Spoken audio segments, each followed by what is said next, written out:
So welcome this morning. It's good to see some faces and have a couple of chats already. This morning we're into session 19 and this is WHMF121 and we're going through botanical families, the second grouping. So I think there's about 7 or 8 families we're going to wander through. Oh great, there's a whole bunch more people that come in. Welcome. Thanks for coming by. I hope your morning's starting off well, no matter where you are. It's definitely in Perth, still a bit of an early one and a cold one at that. So we're going to be going through our botanical families, and let's have a look at, make sure I've got them on the right screen here. We're looking at our dicotyledon families that are following on from last week, and there was a bit of a confusion around the families because we went into a different groupings as well along the way, but this one kind of flows a bit more simply. We do get introduced to a couple of others down at the bottom like last week, but give a bit of a wrap up. What we're looking at here is the botanical keys and how to identify certain characteristics of a family. So if we were out and just wandering through gardens or, you know, going for a walk to the park or whatever it may be, you may be able to assist in identifying some plants really broadly. And, you know, when it comes to our medicinal herbs, being certain if you are harvesting on your own, knowing what you have.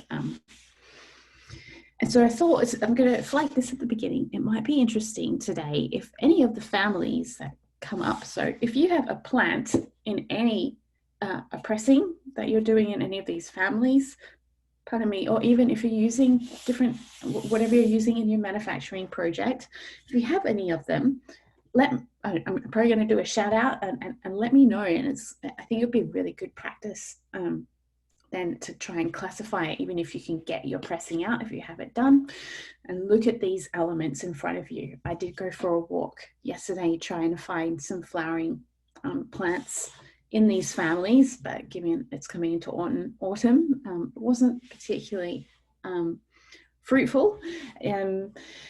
So I'll throw it out to you guys because you should have would have chosen your plants and potentially have them pressed and mounted and ready for labeling. So as we go through them, we'll just work out what everyone's doing, and yeah, it'd be a good little learning space and for you, and it'll help you in the assessment as well.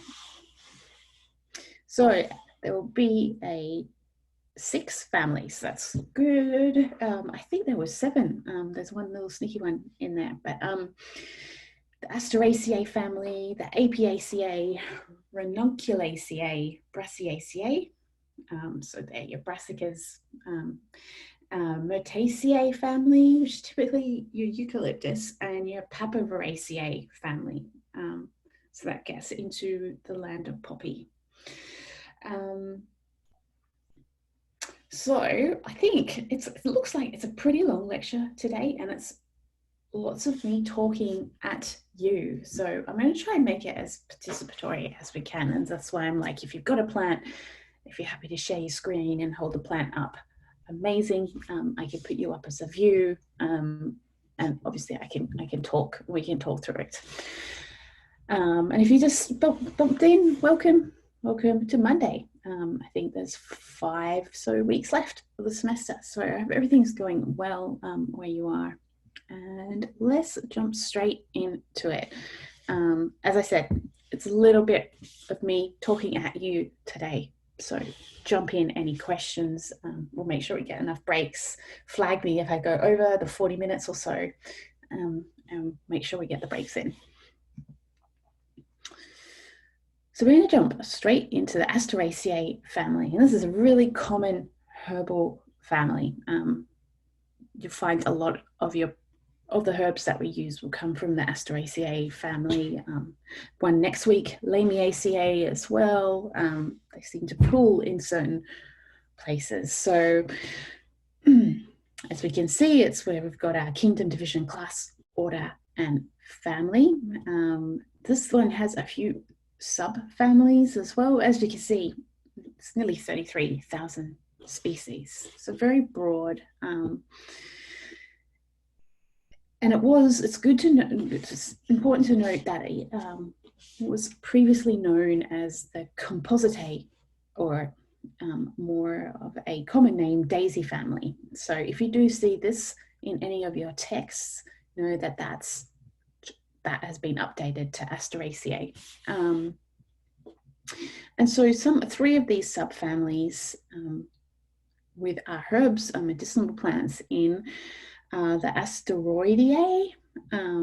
So this one has mostly radiate heads. So radiate being the disc-like heads, flower heads, but they're usually quite small. Then we have the Cardioideae. You'll note as I come later in the session, those words will not come out as clear as that. But again, I always encourage you to practice it. If you're on mute, just read it out. It just helps it sink in if you did get a question in a quiz, or potentially a bit of easier recall there. And the Cardioideae are the thistles, so your milk thistle, some Mary's thistle, things like those, and your Chicoroideae. So they have a really large range of colours, from all the way from red through to blue, and it's in a discoid head. So again, a discoid head is that round element.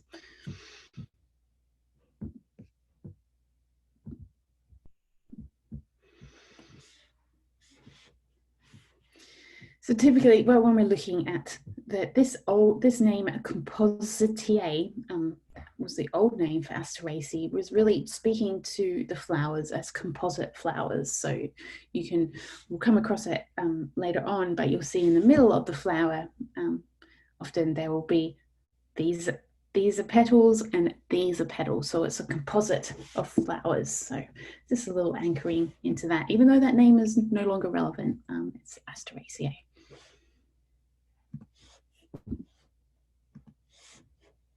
So jumping into our spotting characteristics. So remembering these are the elements that help us to identify a plant, particularly out in the field, but also just to understand how plants are classified through that, going way back to the phylogeny and the evolution of plants, and understanding their place, where they are in terms of, I guess, where they sit in the Plantae family. So Asteraceae are mostly herbaceous shrubs, and often the leaves can be quite bitter, or a bitter lettuce taste, and they'll have that the lactiferous duct, so that milky duct. So if you were to break it, so if you're looking at something like Taraxacum officinale, dandelion, sometimes when you break that, you'll see some little, like a white latexy kind of element coming through. So this is obviously our broad characteristics. They're a bit bitter, they're herbaceous, they have lactiferous ducts. The inflorescence is a compact race-moist head surrounded by involucral bracts. So remembering what our bracts are, these under here, if you're following the mouse on the screen, these are the bracts. The fruit is non-fleshy and indehiscent.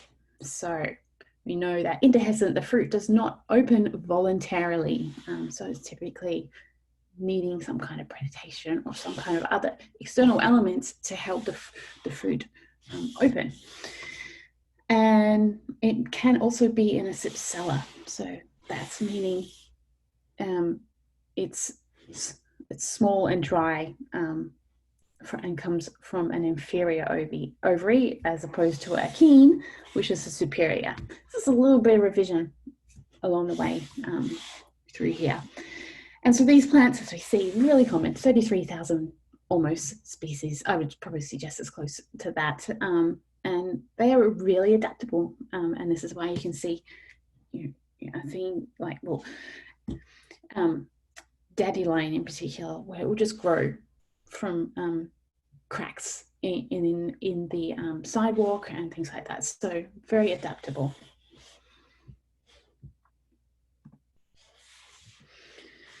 So now getting it down into our morphology, roots, stems, leaves, and flowers, sometimes a bit of seeds, understanding how that group, how that plant grows, what its common morphology is in terms of the spotting characteristics of Asteraceae. So the roots are usually tap roots, but of course, the caveat, always a caveat, they can be fibrous. And they can have modified underground stems, such as the rhizomes. Can anyone think of an Asteraceae plant that has a modified stem, rhizome? I'm trying to think of one too. Feel free to Google. We'll just see if we can find the answer.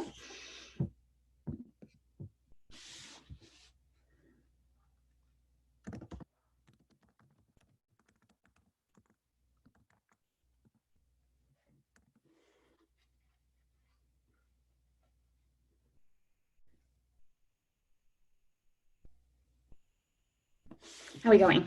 Any answers? I'll try and make this, like, instead of me just coming at you all day, come at me with things as well.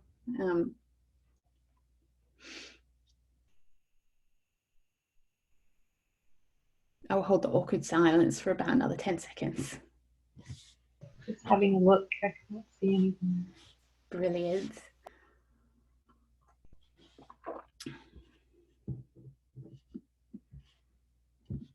Echinacea doesn't. I'm just looking at a picture. I can't really tell if it's a rhizome. Oh, okay. Yeah, that's a good one. I'm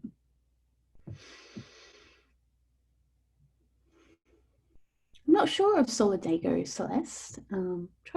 It seems to want to just throw its the goldenrod. The one that I bumped into is yarrow, so Achillea milliform. Definitely has rye, so it spreads by rhizomes. Millifolium, so yarrow. Echinacea, yeah. Has anyone grown echinacea before?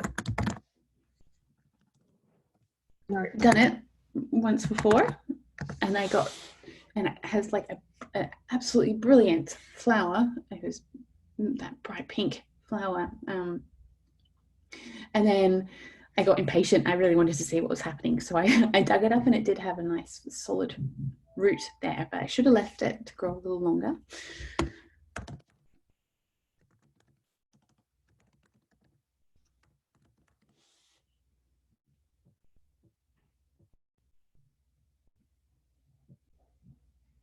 Yeah, so that echinacea does have that adaptation, a rhizome. So now we've just, we've got a couple of upper plants we've come across there.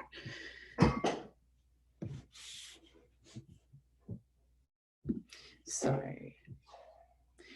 in terms of their roots, of course, as I said, tap roots or fibrous with that modification. And we've just identified a couple that had the modification in yarrow, Achillea millifolium, echinacea, and a little bit, I'm not too sure on goldenrod.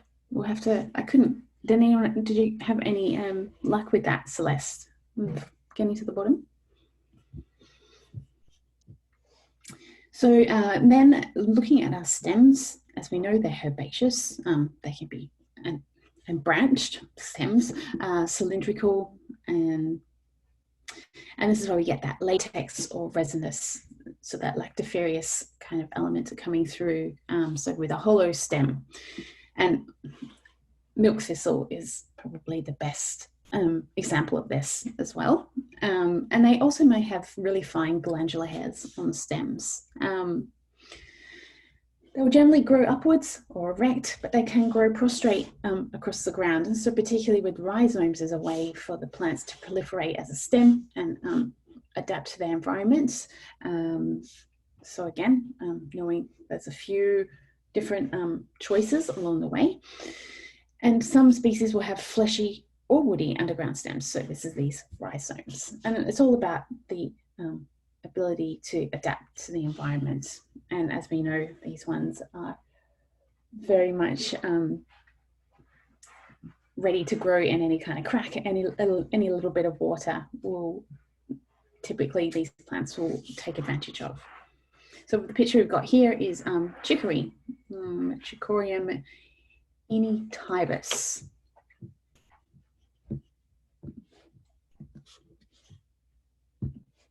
So that's our roots and stems of Asteraceae. Now onto the leaves. They can pretty much be anything, just to make it really easy for everyone to work out how to identify.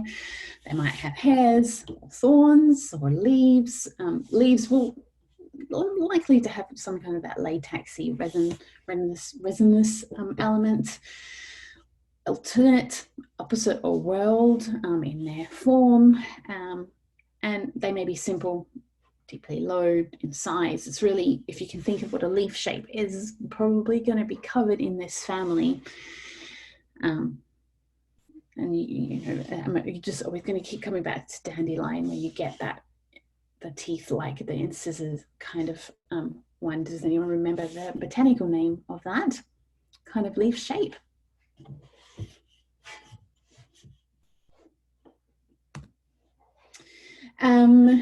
So leaves, a lot of different forms in our leaves, and with flowers and into the inflorescence, it's always this composite flower. So coming back, if we're working out, remembering Asteraceae family used to be called Compositae, and it came from this idea of a composite flower head, or the capitulum, which might look like a single flower. So, bear with me 1 second.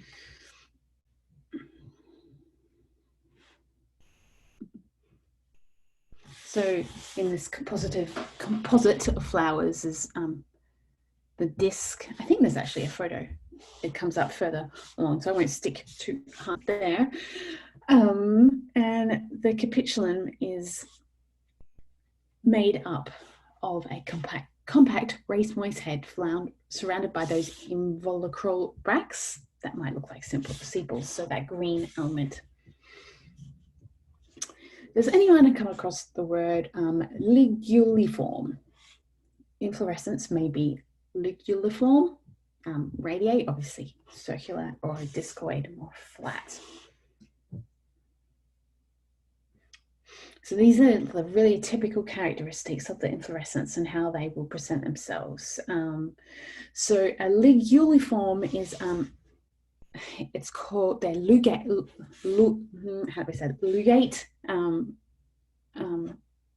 florets, flowers, which are typically like a bisexual, bilateral flower. There is a really good web page. Just see that I still have it open. It gives a good walkthrough on the different forms. These different, so the liguliform, if you anchor that with a plant, so this one, dandelion, Taraxacum officinale, the discoid, so all the heads have tubular florets. There are pictures coming up, and this is Tansetum vulgare. Can anyone recall what's the common name of Tansetum?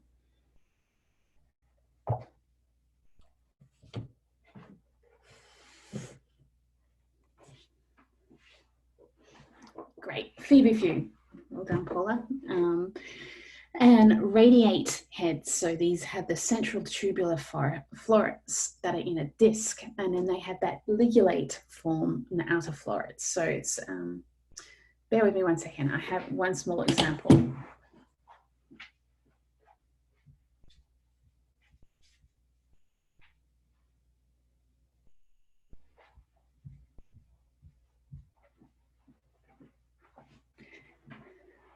Unfortunately, this is something I picked yesterday, so it's going to close. Okay, Kasha, wonderful. How's the pressing going? So we've just, Kasha, is pressing Tansetum parthenium. Not Felgari. Okay, great. Are you happy to, how's your pressing going? Are you happy to share it as an example that we could look at this tubular florets? However, they probably are pressed now. Yeah, I can grab it. Yeah, cool. That would be awesome. While that's happening, I wish this would open it now. So I don't know what this plant is that I have picked. It was just hanging over the fence of the garden. Oh, amazing. Great. I don't know if you can see that very well. Let me see. I can be able to, I'll pin your video up. Can everyone else see that one there? Yeah, I can see it good. Yeah, perfect. Excellent. So we've got a lot of the characteristics that were coming through. My gosh, I've got it tiny, which is crazy. I'm just trying to make it a little bit bigger. There we are. Okay, great. Yep. Excellent. So there's the disc floret. So we can see that one there, and the involucral bract. That's a really great pressing. You've got there all the flowers and the way you've been able to capture it. So this is that discoid head. That is very common for it within the Asteraceae family. And we can see the different leaf shapes here. What are the other characteristics? Does it have any of that lactoferous, like any kind of latex or resin? Did you notice when you're pressing it? No, I've got the root in there though, but. Oh, fab. Yep. So a taproot. But I didn't notice the latex. Yeah. So this is one of the things it can be, or yeah, that's excellent. Thank you. So I'm going to get everyone to, like, if you have a plant, like I said, if you have come in a bit later, if you do have a plant that's, just unpin that, that fits within this family and it's pressed, it'd be really great to share that one, and we can get a good idea of what it looks like.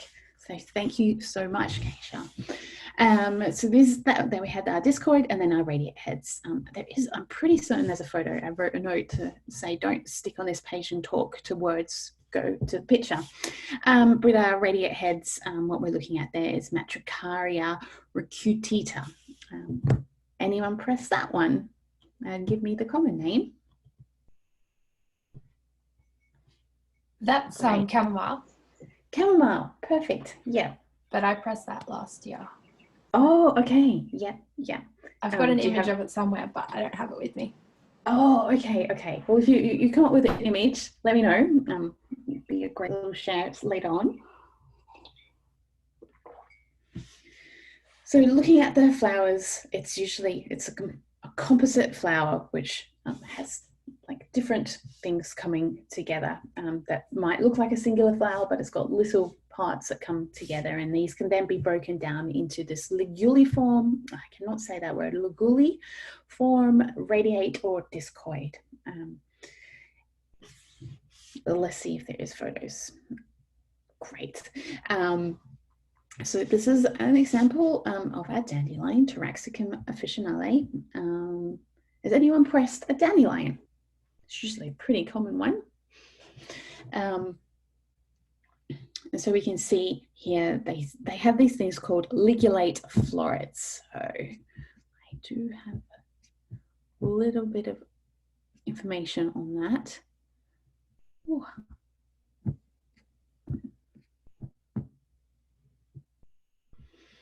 That's right, there was a page that had really good information.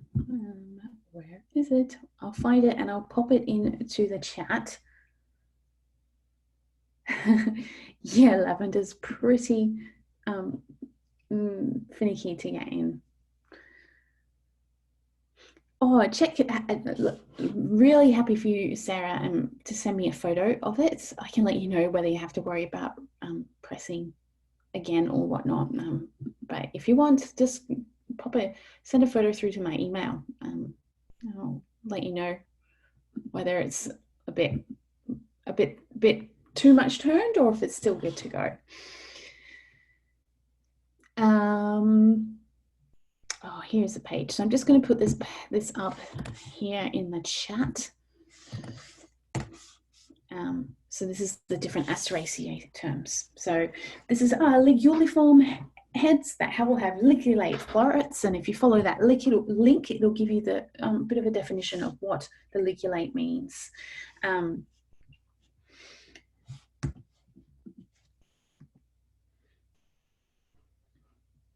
then next one, so Tacitum vulgare. So this must be an older name for feverfew. Let's have a look. What's going on here?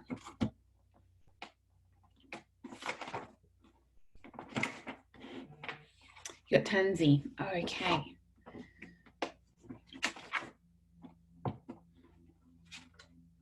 Yeah, interesting that we're using tansy. So for full disclosure, this is my go-to book. I've said this one before.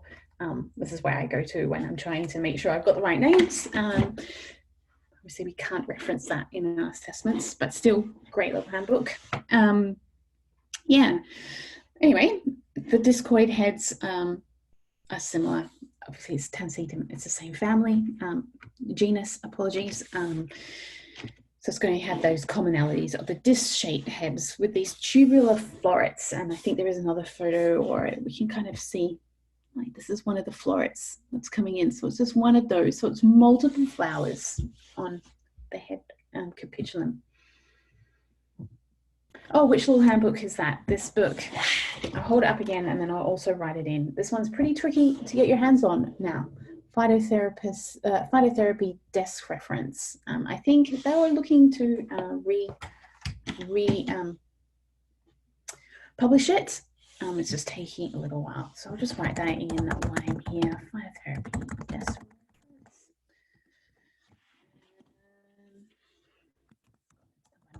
Thompson.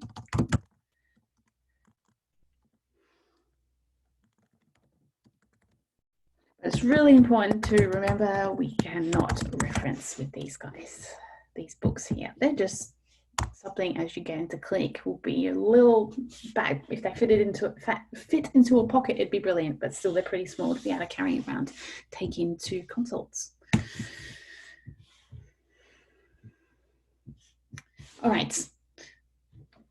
I like that I like the interaction because it is very, very, a little bit dry, the content, but it's good that we're having that in and outs with it. So this is our discoid head, which we have found is tansy, Tacitum vulgare, where Tacitum parthenium, I can't remember what it was, Tacitum P, which is feverfew, but they're very similar. And as we saw with the great share from Keisha, the pressing there. So just looking at some different elements. Doesn't so much have the bracts aren't as clear, like the involucral bracts aren't as clear in this one. But there's the capitulum and things like that. So just being familiar with that. But obviously what we're focusing here is that discoid head flower. Wow. Oh, this is going great. And our final one is the radiate heads. So here, what might look like one flower is actually two. One whole flower actually has two different parts. So we have the central tubular florets, the disc florets in here, and they're surrounded by these ligulate outer florets, or the ray florets. And this is chamomile here, apologies, and here, and Arnica montana on the left. Chamomile is very pretty and it's very unassuming, I think, for what it does for us therapeutically. I've always found it quite unassuming and it's in its form and characters. So we're going to go a little bit deeper into our flowers. So we looked at the inflorescence and there's, yeah, absolutely. It's got so many qualities hidden in the flowers with our chamomile. Pardon me. So we have inflorescence that has 3 general presentations. Pardon me. Which was our discoid, liguliform, and the last one, which was it radiate head. And now when we go a little bit deeper into it, looking at the flowers directly, remembering they're all a little bit different. They may be bisexual, male, female, or neutral. They can be in the actinomorphic or zygomorphic shape or form. And each flower is associated with a tiny scale-like bract. So when we're looking at the plant, the flower a little deeper, the calyx, so remembering where the calyx is, it may be absent, usually represented by a pappus of hairs, bristles, or scales, or a rim around the top of the ovary. So another word for the calyx, can anyone? Because these terms can often be quite interchangeable.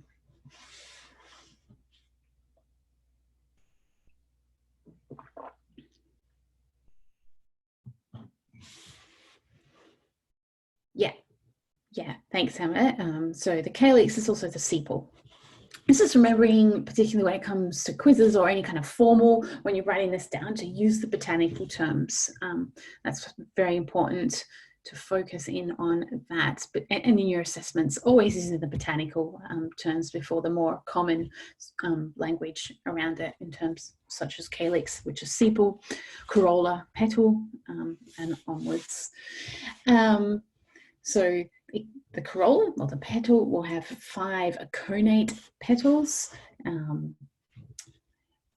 these, again, like we said, actinomorphic or zygomorphic, and extend into that ligule. So remember, the ligule is that long kind of extended petal that's coming out. So the male parts of the plant, collectively called the androecium, the stamens, there's typically 5, and they will alternate with the petals. The anthers are connate. So remembering what connate is. Someone pop that one in, shout it out, fused. Thank you, Sarah. Yep, so the anthers are fused, just like the petals.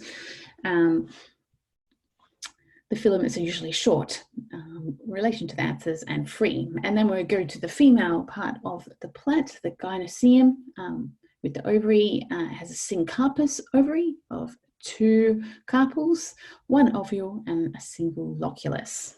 How are we going with all those terms? Is this ringing bells? Does it give you a picture, or does it all just sound like words? You can be very honest.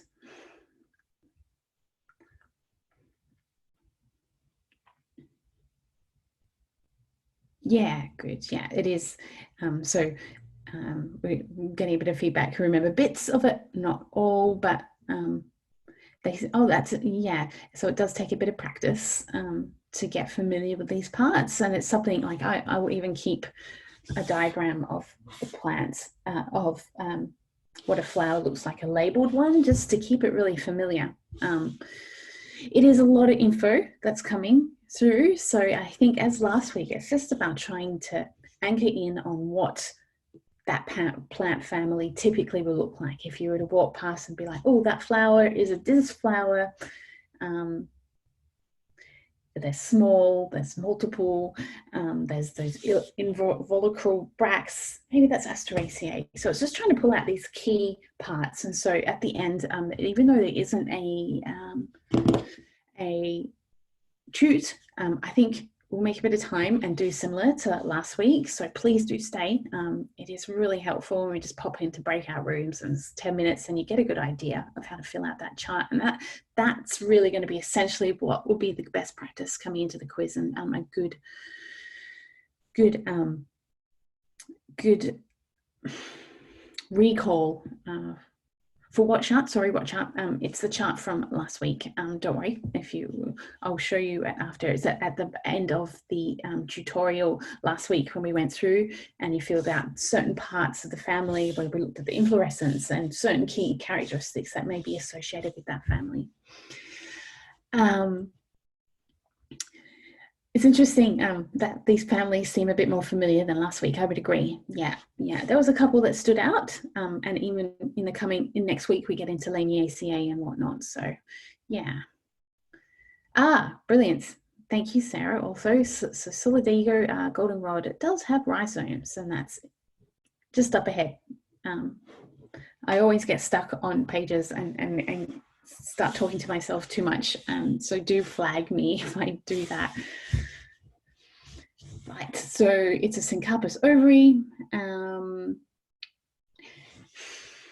As opposed to going through and repeating myself, these are just what we're looking at here. It's just the typical what a flower will look like in the Asteraceae. So it's going to be inferior ovary. That's kind of a really good key takeaway for Asteraceae. Ooh. Here we are. This is the picture I was referring to a wee while back. So these are the ligule, which is united petals. United petals, I think, should be connate. And we've got stigma stamens. But we can see that's the ligulate kind of element. And here we have the disc, which has these the tubular-like flowers. And this together, when it's seeded, this is that cypsella element, so that interhescent fruiting body. How are we going? Following through okay with Asteraceae so far? I think we're getting, where are we? A little bit more.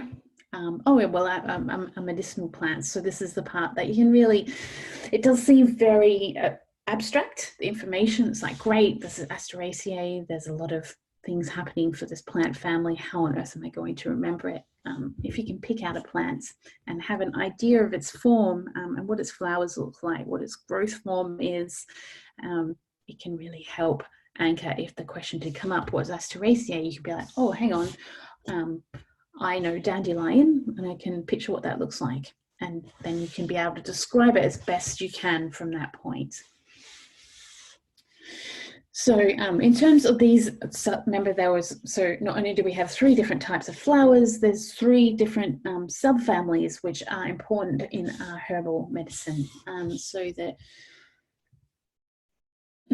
let's flip them the other way in terms of learning, which kind of makes it a little bit less structured. So I'm going to start at the bottom, the Asteroideae. So here we have our Calendula officinalis, obviously Calendula, Solidago virgoria, goldenrod, Matacaria recutita, chamomile, and Artemisia absinthium. So Artemisia. And in our cardiois, that middle one, Articum lapa, Silibum Marianum, it's already happening. You guys are in for a lot of fun. Silibum Marianum, St. Mary's thistle, and Cynara scolimus, or globe artichoke. And in our Chicoideridae, dandelion, Taraxacum officinale. So I think we do have a little look at these. Here's a question for everyone. Which one of these is used in herbal medicine? It's a very hard question. Excellent. We've got one. Thank you for jumping in there, Bronte. Calendula officinalis. I've actually really not like, yes, calendula. The marigold to me is definitely, when I look at it, it's probably because being herbally trained, I look at the one on the left and I'm like, well, yeah, that's a marigold. But when I look at calendula, I don't put it in that marigold kind of elements. But what we can see here is these ligulate flowers. And it's really got those clear bracts as well happening. So, like I said, kind of focusing down onto one element and to understand and have that picture in your head and be like, that's Asteraceae, and this is kind of typical what you would see in that family in terms of botanical keys. So giving a bit of an idea of its growth form, it's typically native, well, it's native to the northern hemisphere, but like I said, highly adaptable, and will grow pretty much any opportunity where there's a little bit of soil and a little bit of water. It's a tonifying as a food and medicine. So a lot of time, depending on what part of the plant you're using, it'll be a hepatotonic. It can also be a diuretic or urinary kind of application when we're using the leaves. Also, we can't forget the digestive elements with the bitters that come with the Taraxacum officinale radix, or the roots. And really, that's like we're all pretty familiar with dandelion, with the seeds here. Does anyone know what these ones are called? I've asked that. No one's really doing dandelion that's in here at the moment.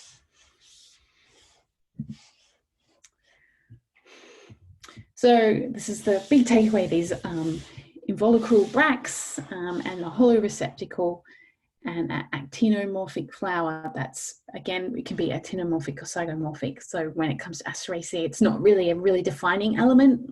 It's knowing that they can come as both ways. And it depends upon the wind to disperse the seeds. And that's probably another reason why it's so successful as well. Wind will move it as opposed to having to be put in a specific place. And just thinking in terms of why it is so highly adaptable, it's got to do with this ability to spread with the wind, with their seeds.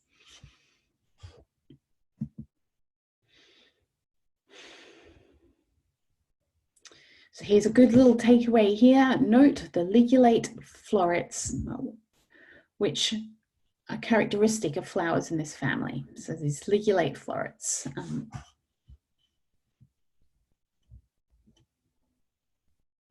Here we are, yeah.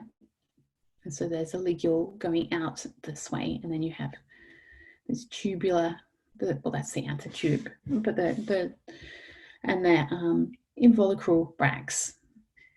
This one is a discoid compound head. What is the pappus? Can anyone help Emma with that one?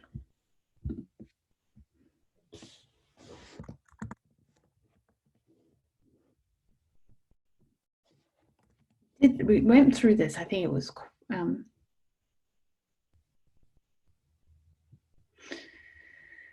the pappus, it functions to help in dispersing the fruit. I'm trying to recall there.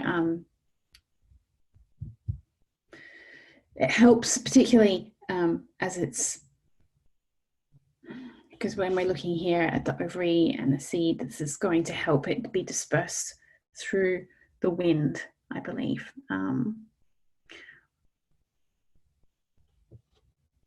it's a very common element of Asteraceae family. Does that help?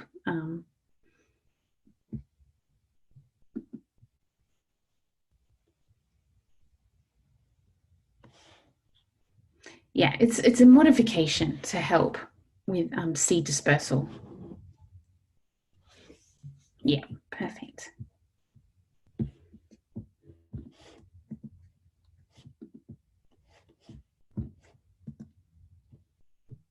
And then our next one, Asteraceae, as we said, so many, nearly 33,000 plants, species in here. So there will be, this one's quite heavy, and particularly with our herbal medicine.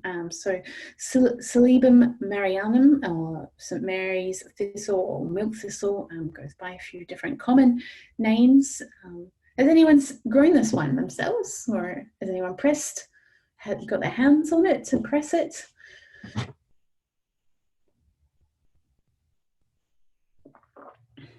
So again, a very pretty one. Did we see this?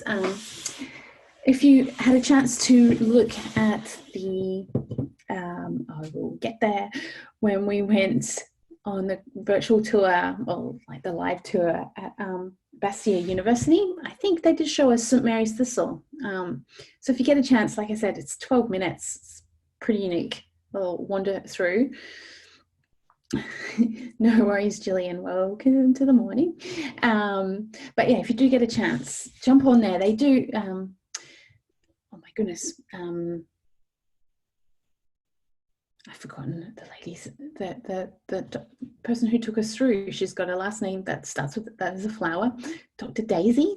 I think it's Dr. Daisy. Yes, she took us through the garden and pointed out Celebin Marianum. And I think we got a little bit. Was there recording? There sure is. So if you go to week seven, I think it is. It's one of the recordings there. It's called Bastyr University. So it was the week that we should have had the tour, but we didn't. But if you jump over there, yeah, you'll be able to see St Mary's Thistle. So it's an annual or biannual. It's erect. Remember, it can be erect or prostrate in Asteraceae family, because the prostrate also will come from the rhizomes, which are modified stems to help extend its environment and its ability to draw in nutrients. This plant is quite unique with its spines, and it's drought and frost tolerant, and it is considered, and this is something, if you haven't seen it, please go to the tour to get a bit of a download on St Mary's Thistle and how it's a noxious weed. It does have a long history as a food and medicine, and obviously medicinal qualities with St Mary's Thistle, again looking at the hepatic system, hepatoprotective, digestive, which is really, again, it's something that's common in Asteraceae. To remember that bitterness that comes in the leaves, that bitterness will stimulate the digestive system. So whether it's a cholagogue or a choleretic, looking at simulating our gallbladder or liver, Asteraceae can have these elements. And this one really, like, I really like the term hero herbs. There's a few hero herbs in terms of when we're looking at the evidence base, so evidence-based medicine, and how we can bring these plants to the forefront and have them recognized for the medicinal qualities. St Mary's Thistle has had many clinical trials associated with it, particularly in its hepatoprotective function. And so it does have a strong evidence base, and perhaps up there in one of our hero herbs in platforming herbal medicine, broader herbal medicine application.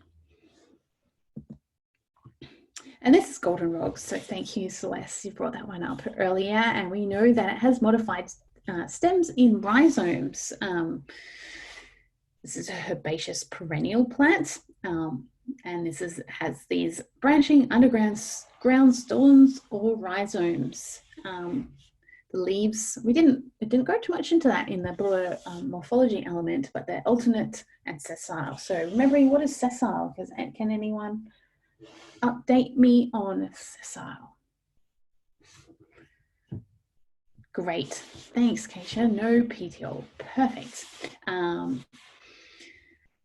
So the inflorescence is a raceme or panicle. Again, imbrical bracts. Big takeaway here. In many rows, linear, they can be greenish. And this one has array florets in one row and disflorets. This one is an achene as opposed to the Cypsella. So it has a grayish white pappus. This is as well pappus. Pappus is going to help with the dispersal, so it's a modification.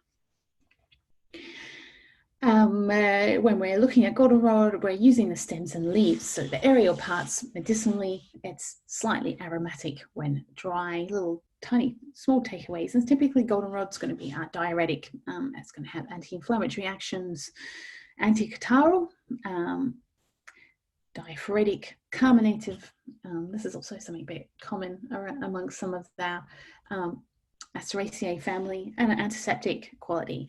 So as you go into further into studies, I know some of you will be doing Materia Medica 1 at the moment. Maybe you get to understand what these actions are and how they tie to the active constituents potentially.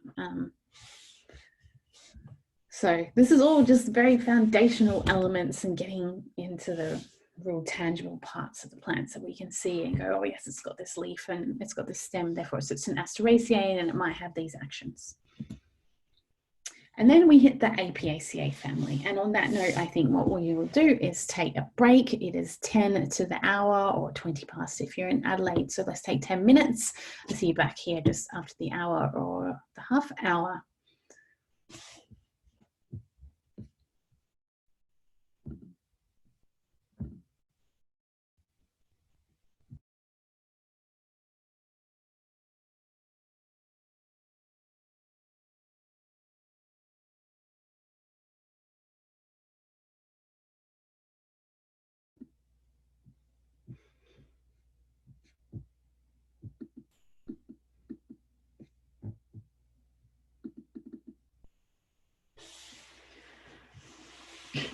So come back. I'm a little bit early, I realize. So I'll just hang out here. Any questions or what not? I'm here.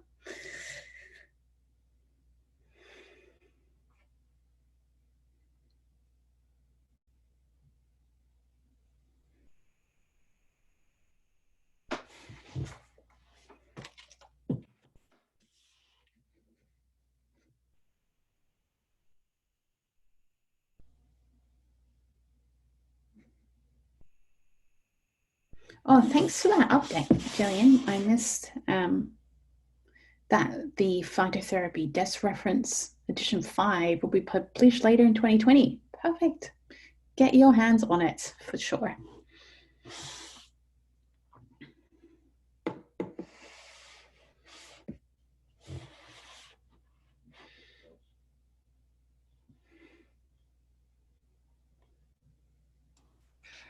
In regards to referencing, yes, you said we can't reference that no. one, but are we able to use the textbooks that are on the library? Absolutely. Like any of them? It doesn't matter? Yeah, it's just, sorry, this one I have and this one, these cannot be referenced. It's not more of that peer-reviewed element, where any of the books from the library, particularly that link that will take you to the naturopathic medicine page with all the available online books there. Absolutely. Okay, awesome. Thank you. No worry.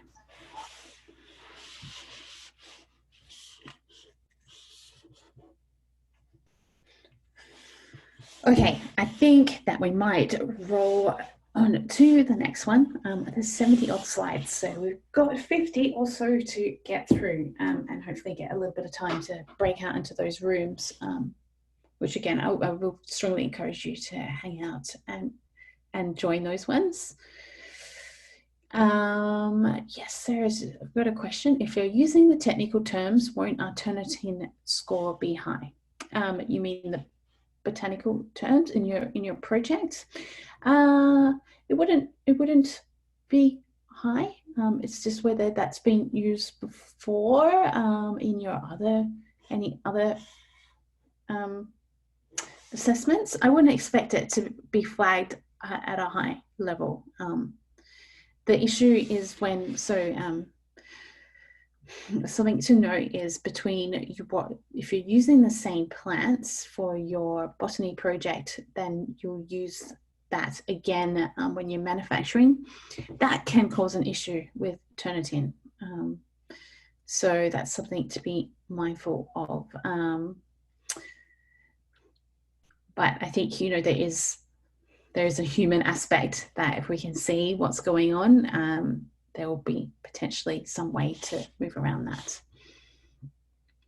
Great. Yeah. But yeah, definitely use the botanical language in your assessment. That's where the marks can be given, really. And so if I know I've had a few Yeah, I know what you're talking there, Sarah. No problem. So botanical, not technical. So using the botanical terminology consistently, and oh, I was just going to say, what was I going to say? Oh yeah, really closely follow the rubric in your assessments. Look at it where you want to sit. If you're going for, if it's out of 10 and you want the top marks, you really have to fulfill that, because that's where the marks can come from. So there are the guided questions, the general guidance at the top of the assessment that says, this is what we need to be able to read as we go through the assessment, but the rubric's the key element there. So anytime you're in doubt, jump down to the rubric and see exactly what it's expecting. And again, I apologize. I haven't been able to get onto the LMS for a few days now. So hopefully the questions are being answered there, but otherwise, and then I can't even get to my inbox. So only email. So if you do have any questions and you do, please direct them straight to my email. I'll just pop that in there at the moment in the chat. But otherwise, I'm sure Julie or Andrew can get in and assist you. But if you do have an answer that needs a quick a question that you need more of a quick answer, please direct it to my email just over this next week until I can get access. You'll see me pop up on the loop. Something important, if you can turn on notifications for your loop, there can be some general questions that go in there. Like generally we all kind of have the same questions around the assessment, and the loop can sometimes have those answers. So do have a scroll through there and see if the question you're looking for an answer to is already up there. But again, please don't hesitate to get in contact. That's what we're here for. All right, so we have met the Asteraceae family.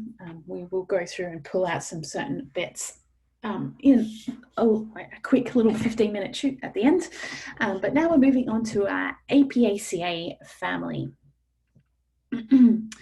So this one has much less amount of species, almost 10% of what Asteraceae is, or a little bit more, 3,700 species in the family. It has a decent amount of genus or genera as well. It used to be called the Ambuliferae family,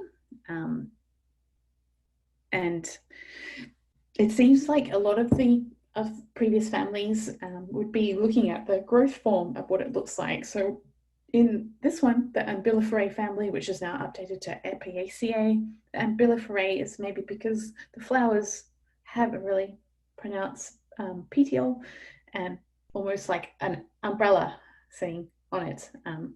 Not at all helpful, probably more confusing to understand, but this is our Apiaceae family. So we'll pull out the plants that typically sit in there, and it's use that to anchor in, get a picture in your mind of what one or two plants in this family look like, and then that can hopefully give you the guidance in the recall to say, okay, these are the factors, this is the morphology associated with an Apiaceae family. This one, the Apiaceae has significant agricultural and economic importance. I guess this is all very scalable. All families have some kind of importance, but as we met last week, the Poaceae, the grasses, seeds, wheats, food crops, very strong economic importance, but it is scalable amongst the plants families. Okay, so our spotting characteristics, general observations, and we just wander through and be like, what's going on here? They're herbaceous, annual, could be biannual, or perhaps perennial, covering all bases here. Stems are often hollow or pithy between the nodes, so in that internode space, and they sometimes can be ridged. So thinking of celery, this is the perfect picture to anchor that in. They have secretory cavities that can contain aromatic or fetid oils, mucilage, and resin. So it can have some kind of, when you break it open, you will see something coming out of the plant, potentially. The leaves are typically deeply dissected or a compound leaf. Base of the petiole forms a sheath around the node. The flowers here, we get a nice strong delineation. It's actinomorphic. So here's a key characteristics of Apiaceae actinomorphic flowers. They are in 5 parts with an inferior ovary, and the inflorescence is a cymose umbel. So this was in the quiz, the difference between cymose and racemose, I believe. So you will be very much aware of those ones if it hasn't already moved on and more information taking its place, which can happen. The picture we've got here is hemlock. That was our general characteristics.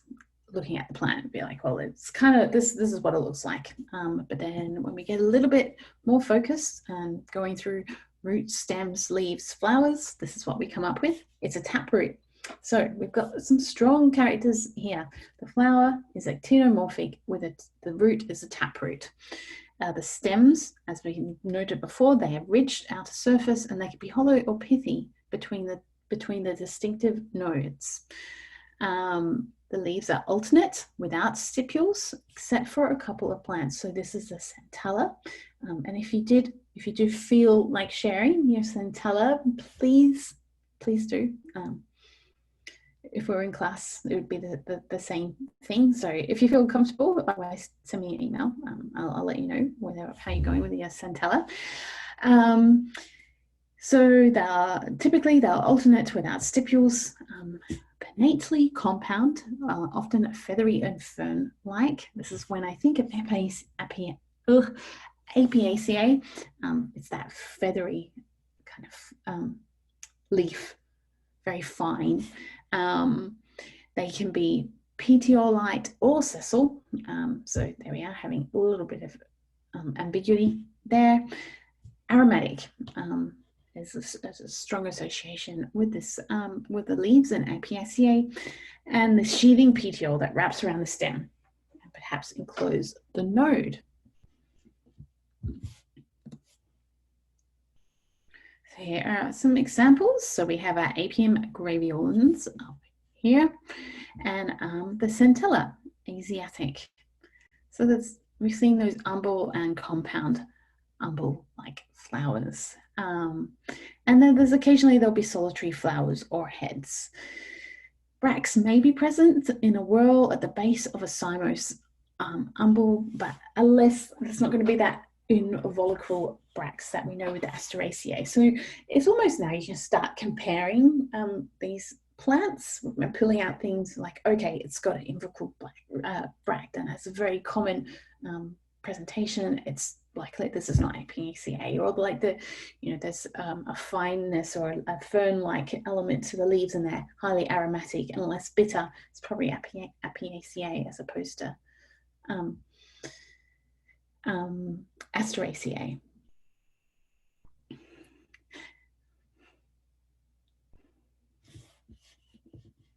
Yeah, it does have really neat flowers.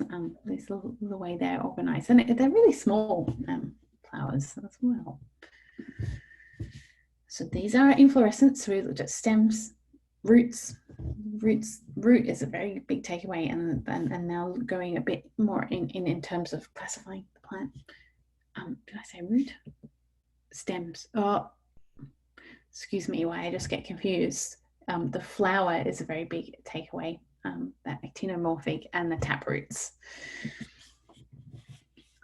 So flowers are actinomorphic. Epigynous if we can recall epigynous. I think I did this one last week as well.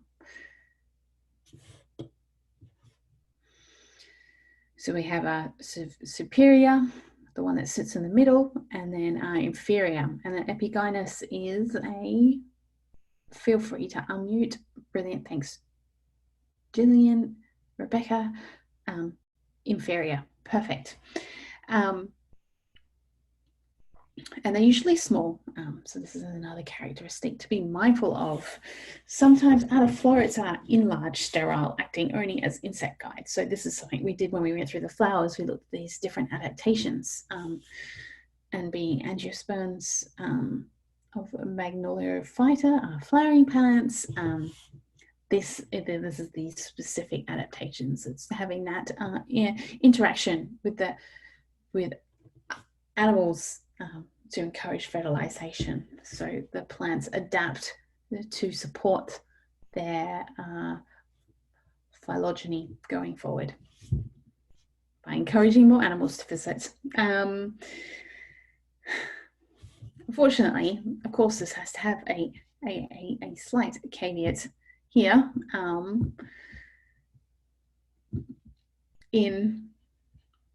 Oh my goodness, excuse me, why I just get the buttons up. Some plants have, oh, now it doesn't want to let me. I'm just going to do that. Have unisexual zygomorphic flowers, and others are dioecious. Always a caveat, but I'm going to say, if as a novice, using botanical keys, that leaning towards a actinomorphic flower is where we should definitely be hanging out in terms of our understanding.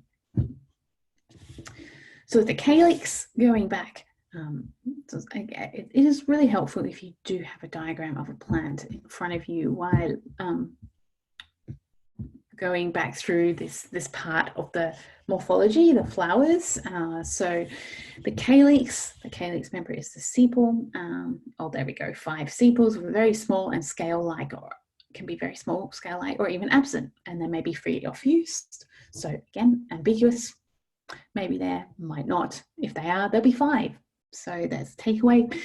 Petals, usually 5, white or yellow, and they're alternating with sepals. The petals will fall off soon after the flower opens. So these are just, again, these characteristics that make it unique to this family. The stamens are free and they alternate with the petals. And it's this inferior epigynous syncarpous ovary of 2 carpels.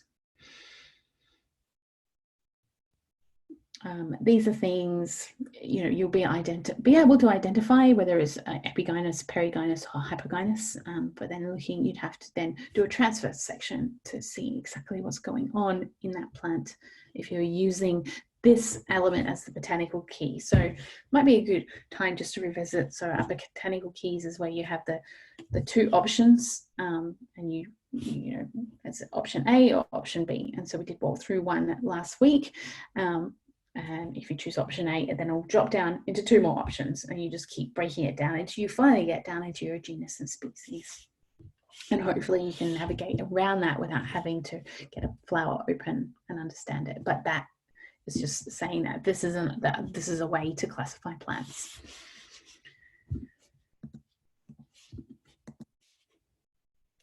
So here we have a few different examples of the inflorescence of the Apiaceae family. Coriandrum sativum. Any guesses on that one?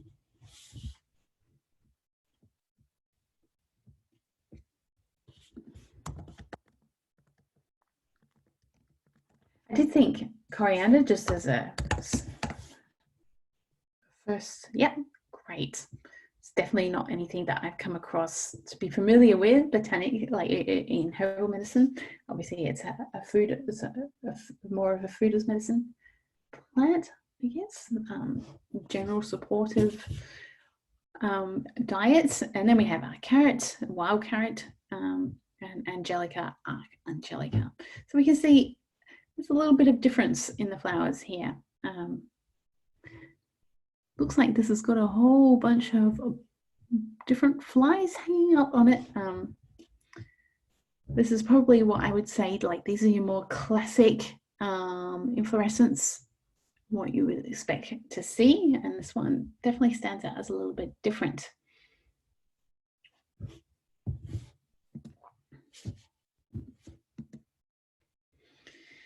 So when we now step into the fruits, the schizocarp. So remembering what a schizocarp is. Does anyone want to jump in?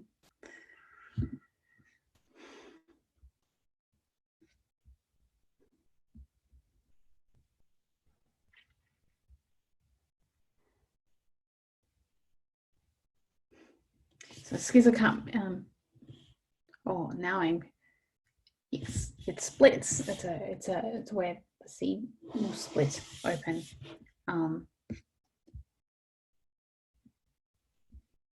We could learn a little bit more about that in the Brassiaceae family. Dry fruit, yes, yeah.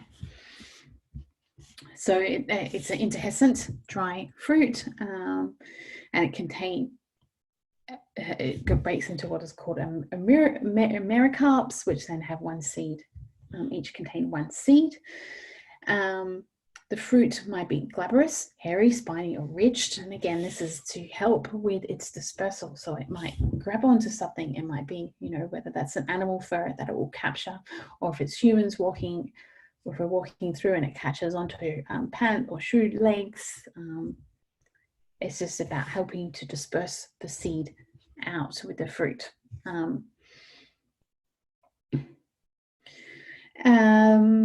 The seeds have oily endosperm, so this is when you're really getting into the nitty-gritty parts. If you're like, oh, I'm not certain what this is, if you're out doing raw identification, it might come down to this.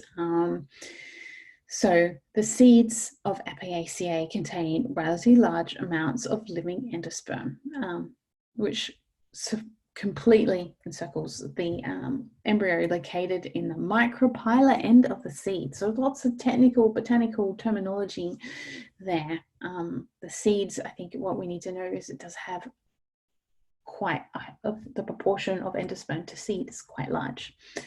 And so the endosperm breakdown has been demonstrated and is promoted by gibberellins. So do we recall gibberellins? These are these plant hormones. We bumped into auxin and gibberellin earlier on. Gibberellin really is what would stimulate bolting of the plant, where auxin does not. Gibberellins will do that. That was something that, just if you're wondering why are gibberellins, it's the bolting action. Auxin will kind of give that gravitropism. Bolting, yeah, it will be flowering. So you may have experienced like growing lettuce as an example, or coriander if you can keep it to get it to grow. I'm terrible at coriander. The plant will just, sometimes you can just be too much sun, or it's not going to put its growth form into growing the parts that we want to eat. It's just going to bolt and seed.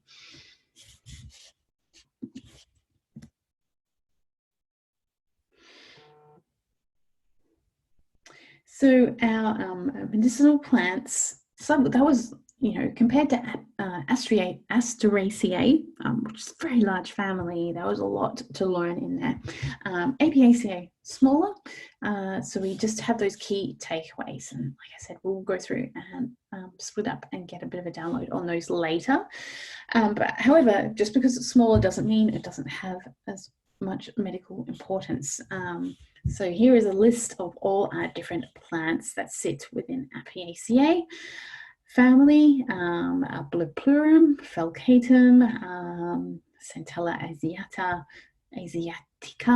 Apian graveolens. There's quite a few in there. A lot of them will be a Funiculum vulgare, fennel seeds. That's actually potentially, if you haven't anchored one, fennel seeds are good when we're talking about a schizocarp and how that works. And they kind of, will have those very familiar forms of Apiaceae family. So it might be a great plant to anchor onto. And just like that, Funiculum vulgare. So these are the specific identifiers for fennel. So if we go broadly, what we knew about Apiaceae. So hopefully we've got our actinomorphic flowers, which is great.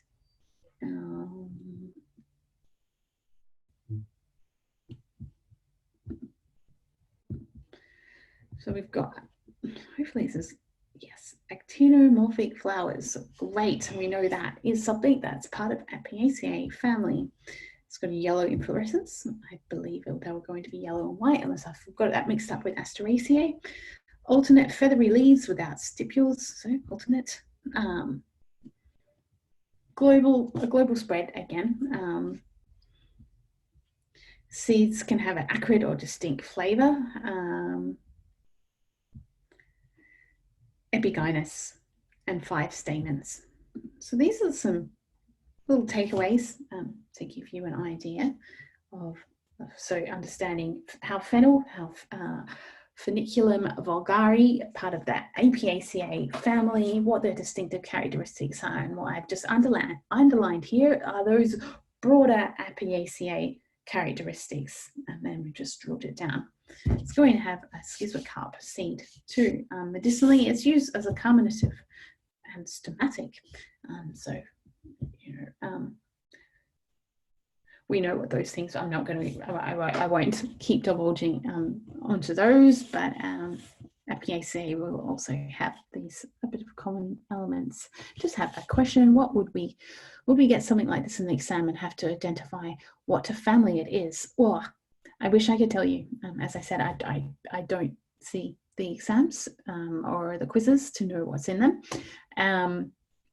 But I would say it's probably because it's in the slides and it's being focused on, it may be, yeah.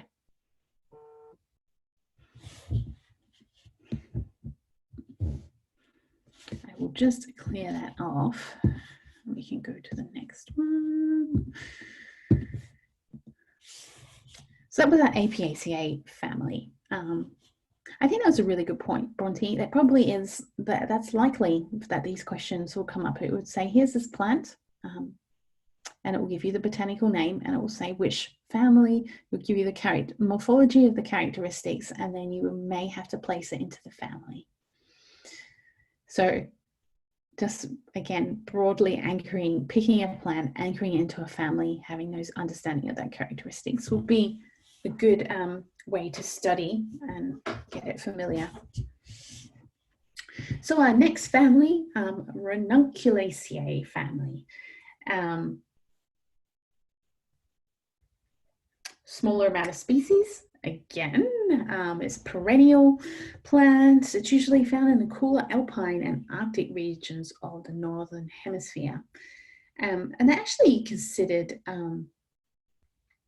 primitive dicotyledons. So remembering that phylogeny, the scale of evolution, even though it's sitting in Magnolia obsceda, it's going to be more of the ones further back in the evolutionary scale. And commonly, you would probably refer to these as buttercups. And they contain the active constituent. So the active constituent is usually part of the plant that's measurable and known to have a therapeutic outcome.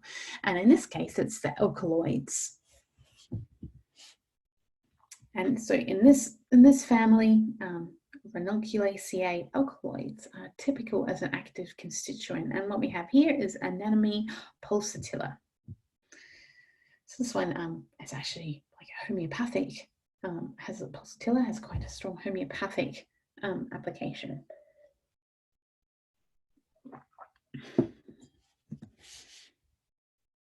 So spotting or general kind of observation, spotting characteristics or general observations. Leaves are usually basal or alternate. They will have dissected margins that are simple or compound. I apologize for reading off here. It is a lot of root in this instance. I forgot to ask, has anyone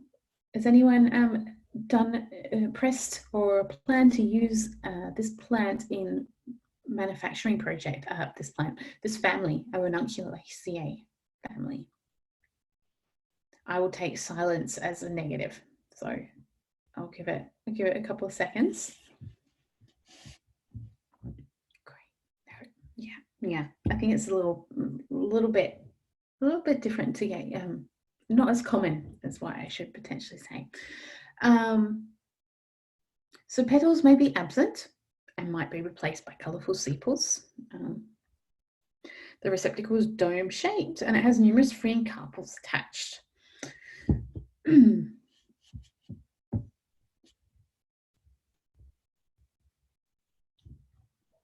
So stamens are numerous and nectaries are often present. And as we said before, it's alkaloids which are the main element. Yeah. Oh, excuse me, far too quick. Come back. So can anyone give me the common name of Aconitum napellus?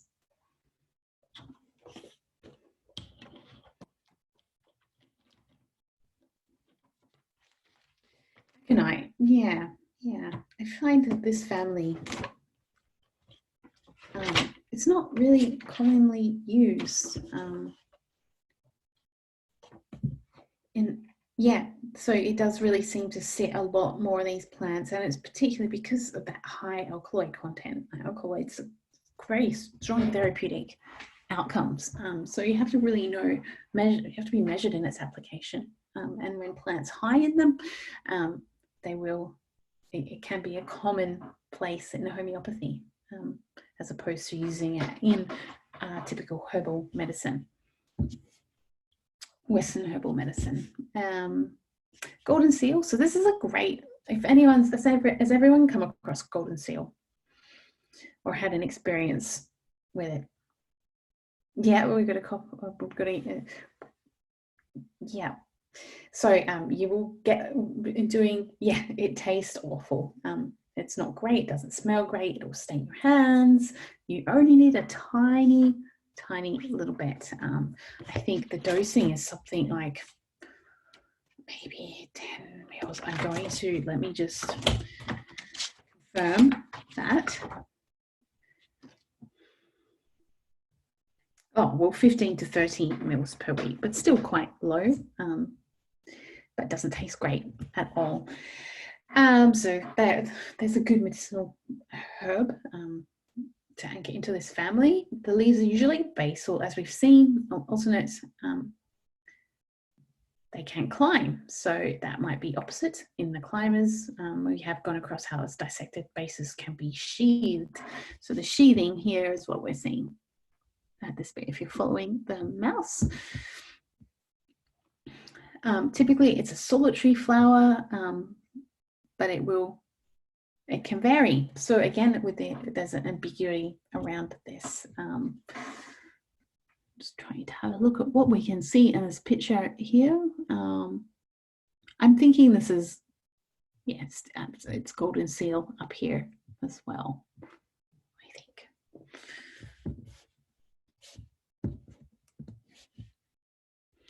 So getting into that, we went a little bit into our leaves and the inflorescence, now understanding the flowers that little bit more.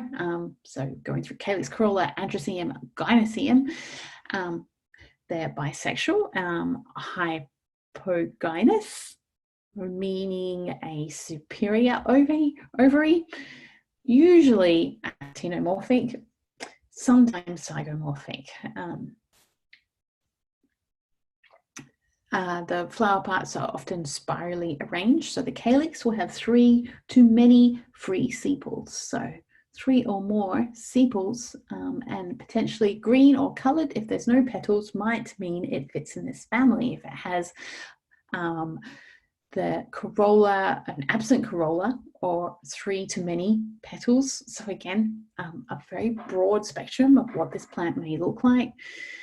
These nectaries often present at the base, so this is probably a takeaway in this case. It has numerous free stamens in the androecium, and the gynoecium is usually an apocypous gynoecium. Numerous free carpels, unilocular with 1 or more ovules. Again, this is something you would do a transverse, you cut it and have a good look at what's going on in there. There will be often long styles that remain until the fruit stage. So hopefully we're going to get a couple of pictures. Now here we go. So the fruit is an achene or follicle, and it's occasionally a berry or capsule. Just having a look at the picture here. This is all the different, like pulsatilla, anemone, pulsatilla, pasque flower. The seed is a small embryo, copious oily endosperm. Right.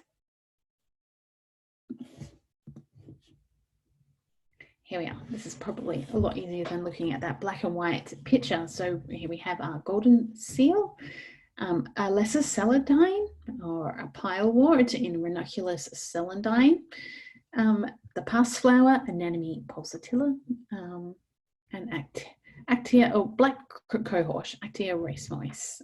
So we can see there's quite a broad variety of the flowers. However, they are singular for the most part. If you can count the petals, 1, 2, 3, 4, 5, or is there 6? 2. I can't tell if that's 2 there. So if we go back, may be absent, or 3 too many petals, not very helpful in the identification of it. But it does have that nectary like that at the base there.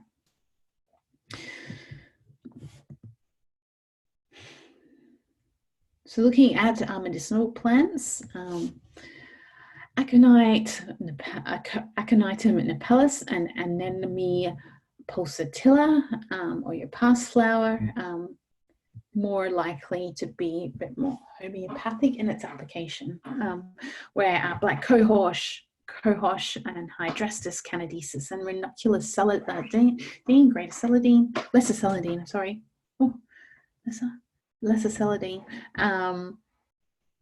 more of your Western herbal medicine that you would see them and most likely use those.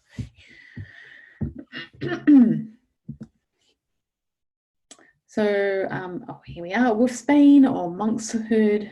This is this deadly poison element, so the alkaloids.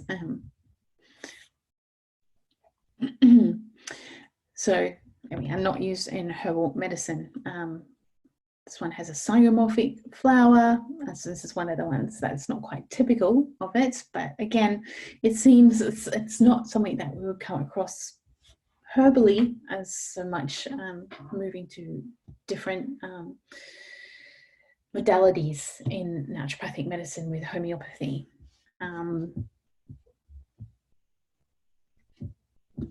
Let's see if we have another picture of, oh my goodness, click on something like that. Oh, we're really focusing on our wolfsbane and the past flower again. I think this one you'd be more likely to use in herbal medicine as a modality in naturopathic medicine, or at least has that more historical application. So the leaves are finely dissected, and we can't see any leaves, but we see that the hairs coming through here, that glabrous kind of element. So it's the dried aerial parts of the plant are used medicinally, and it does have spasmolytic, analgesic, and certain sedative actions. It's not anything that I know that it's there and available, but I've not used past flower in my practice before as a herbal medicine. Black cohosh, however, a bit more common and a bit more available as well. So these are the specific identifiers of this species. It's got a very long seeding. It takes 20 months for the seeds take 20 months to germinate, so a long germination process. So it is drought and frost resistant, probably because where we see it's native to North America and Canada. Rich woodlands, so it's more of that colder environment, which may be why the seeds take a little while, waiting for the optimal environment to germinate. It's got tripinnate, large compound leaves. The basal leaves can be up to 1 meter long, so very, very large leaves. It has a distinct sweet smell that will attract a bit of a fetid smell, not a great, sweet, but not great, that attracts flies, gnats, and beetles. The fruit is a dry follicle, has several seeds, and it has a long history in the US pharmacopoeia. and used by eclectics as a herbal. It really does have a lot of, in terms of female herbal application, female hormonal applications. Black cohosh can have an application there. It's antispasmodic, sedative, anti-inflammatory, a tonic, and has the immunogogue properties. And this one did have the name was recently, I'm quite sure I learned it as Semicephuga racemosa. So that's really within the last 5 years or so. It's now changed to Actea racemosa. I'm trying to think of the broader, when we're looking, like trying to land it in the broader Ranunculaceae family. Let's have a look. There was a bit more ambiguity in this family in terms of trying to understand, like it had this many sepals, or it might not, or it had those many petals, or it may not. It's a little bit more ambiguous, it seems. Ranunculaceae family.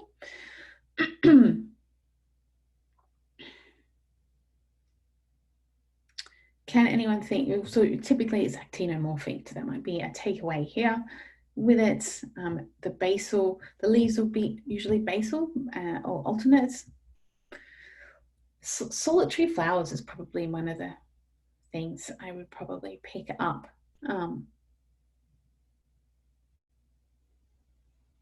the potential of having colourful sepals. So being able to identify those ones. I always get more excited to talk about the medicinal properties than looking at the botanical. So make sure we I'll refocus back on there. Time. 9:40. For that, yes, we have a question. For the Apiaceae family, I thought the division is Magnoliophyta, but the sites are saying angiosperms. So angiosperm is Magnoliophyta, so Magnolio. The Magnoliopsida and Liliopsida are angiosperms, are flowering plants. Let's go back up.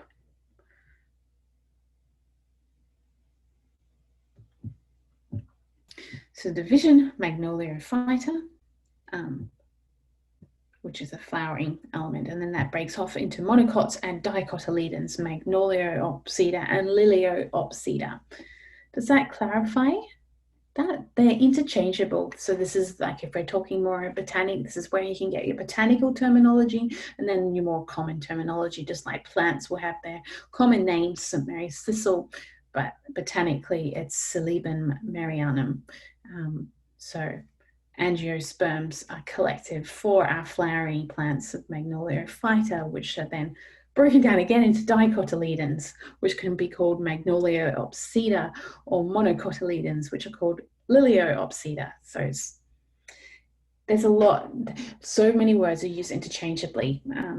It's that common, this is why it's encouraged to try and practice the botanical terminology.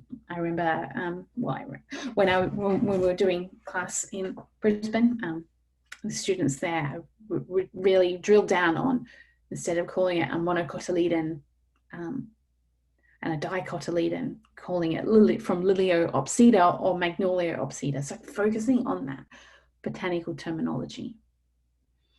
Has that just spiraled down into more of what is going on here, or is that, can I help clarify that further?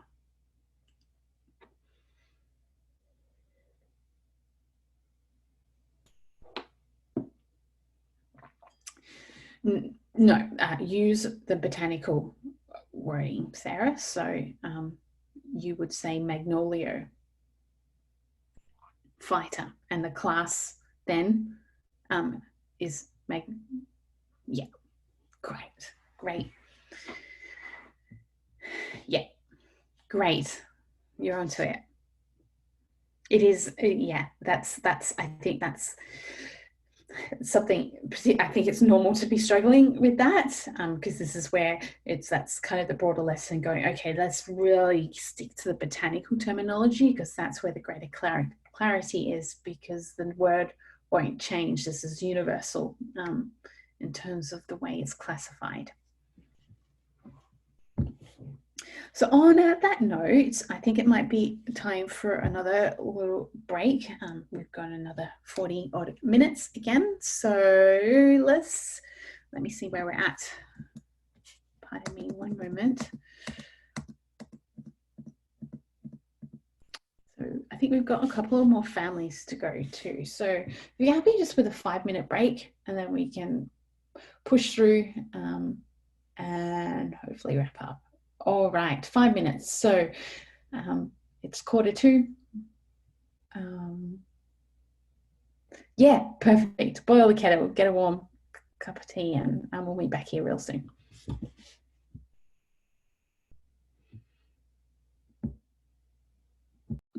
I apologize because I recorded 0 of that. I'm going to have to repeat myself for anyone who comes in and listens after. So maybe just stir your tea and or whatever you need. So we're moving into the Brassiaceae family. It is previously known as the cruciferous family, and this is what we typically use as food as medicine modality in naturopathic medicine, as naturopathic medicine practitioners. It doesn't mean that it does have practical applications, like as a nutraceutical, looking at those elements, particular like the brassica seeds and broccoli seeds, helping to support certain detoxification pathways in the body. But this is typically, we're looking at a food as medicine application within this family. And this family doesn't really like the extremes. They will go more of a moderate, temperate environment is where they will grow. And usually being grown as part of in a farming element, so as a crop or a backyard crop, vegetable garden, wherever it may be. So looking at our spotting characteristics or general observations of the plant, it's herbaceous.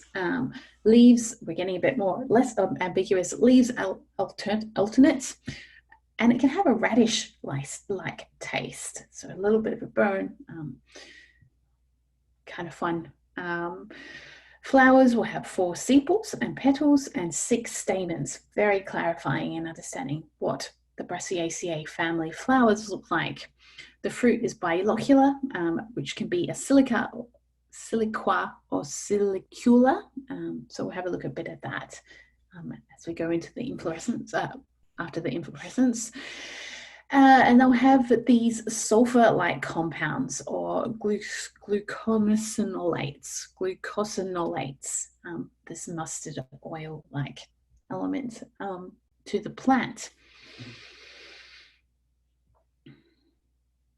So here, I think Brassica nigra, black mustard. So they have this culinary aspect, and they also have a medicinal element too. Just looking at our leaves, as I said, they're alternate. Sometimes we'll have pinnate lobes. Hairs may be present as well.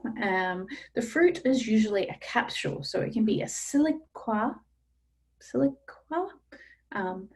If length is 3 times the width, so the length of the capsule is 3 times the width, or a silicula if it's shorter.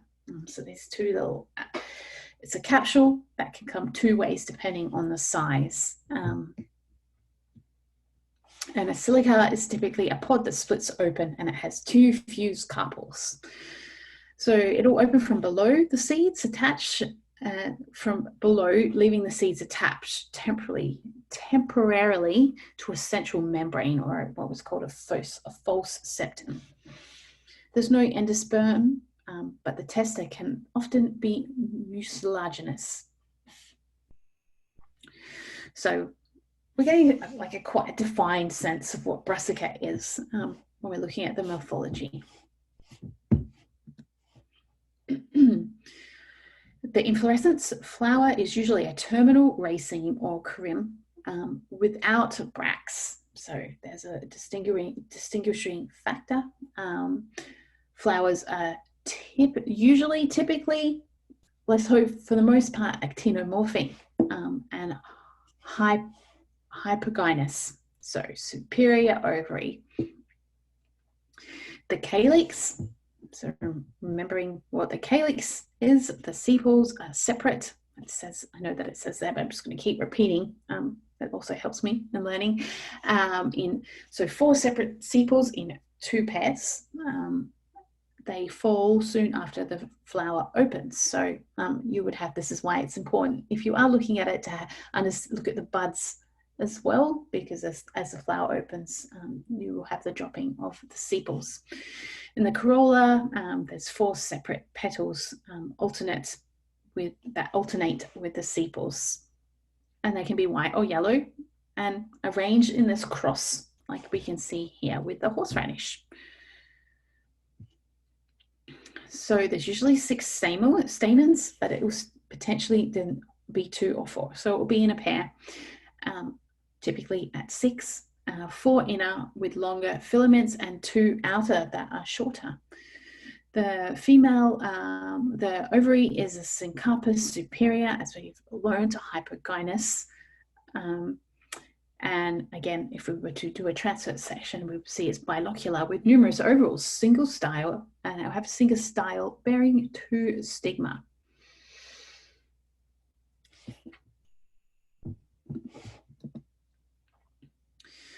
So here's a little bit of these common characteristics, giving a picture elements. These are the pods that we're talking about. It's the capsule pods, and they could be a silica or a silicula, depending on the length. What else can we see here? The cross-like flowers, actinomorphic. 4 petals, 4 sepals, remembering that the sepals may fall off. It's probably a nice little general pictorial overview of what these characteristics are. And this is looking at a silica and silicula, cardamine impatiens, or cardamine, I should say. So we can see this is a silica because it's quite long. Sorry, Emma. The 2 stigma shown here. Let's go back.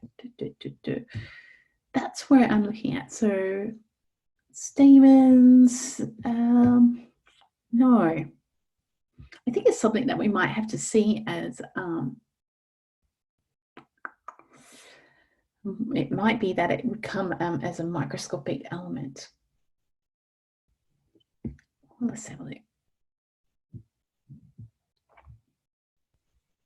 6. A single style bearing 2 stigma. So it's hard. It would be hard to identify up here. Yeah. You might not see it. Yeah, it might be a microscopic element, or something you don't need the plant in front of you to really have a good focus in on to identify those 2 bits. So this is an example of a silica. It's 3 times its length to the width, and this is a silicula, so more wide than long, but opening up in this kind of fashion.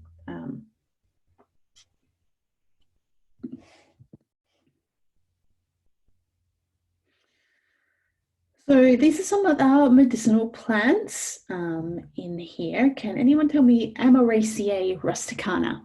What is the common name for that one? Horseradish, yeah. So it's, I'm not sure if it's actually a herbal, or whether you'd ever want it to be. But again, we're getting back to that food as medicine practice here. And we have Brassica alba, Brassica nigra, and Capsella bursa-petoris. So let's see if we've got shepherd's purse is being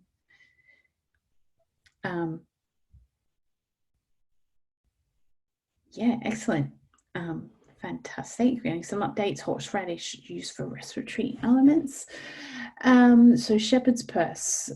It's annual, so this is looking at a specific identifiers for this species that sits in the family Brassiaceae. It is considered a weed.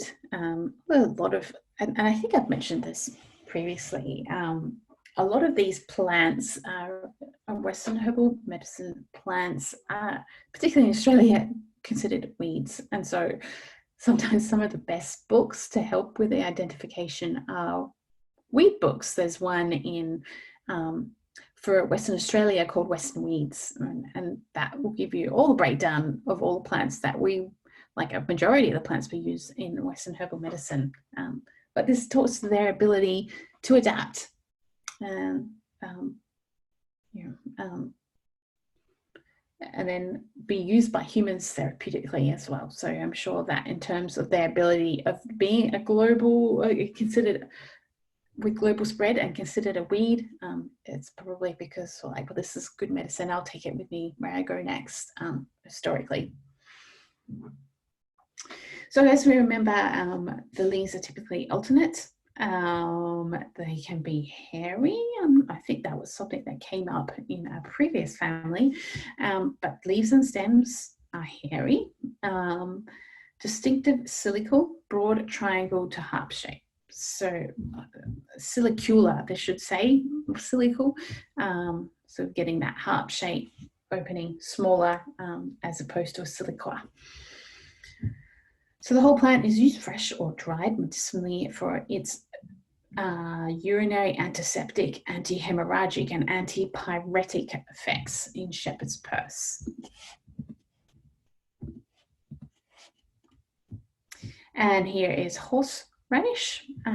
So as we've mentioned, horseradish respiratory elements. So as a decongestant, a diaphoretic, a rubefacient, be able to heat something up, and vulnerary properties.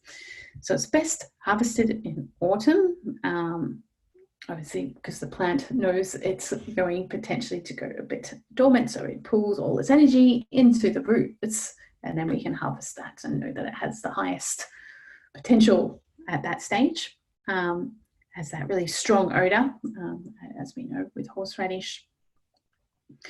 The flowers are panicles with multiple branch stems.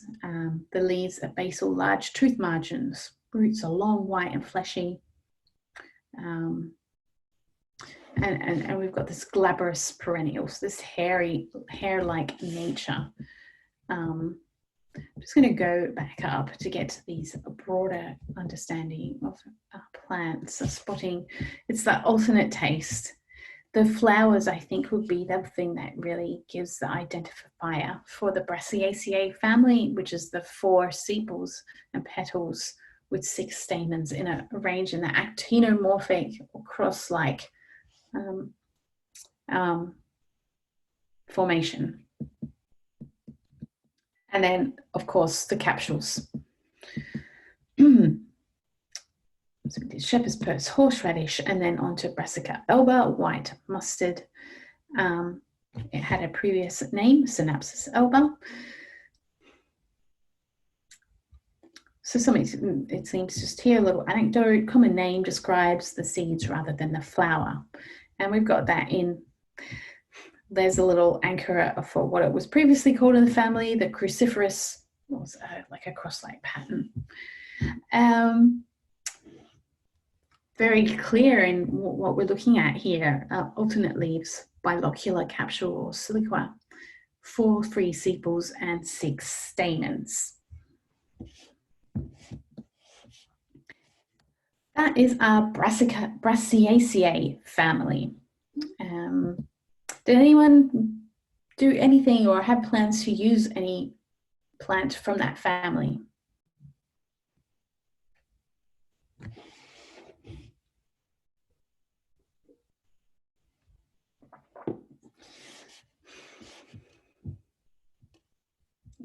Yeah, it's a little bit, like I said, it's a food as medicine, more of a food as medicine application. Yeah.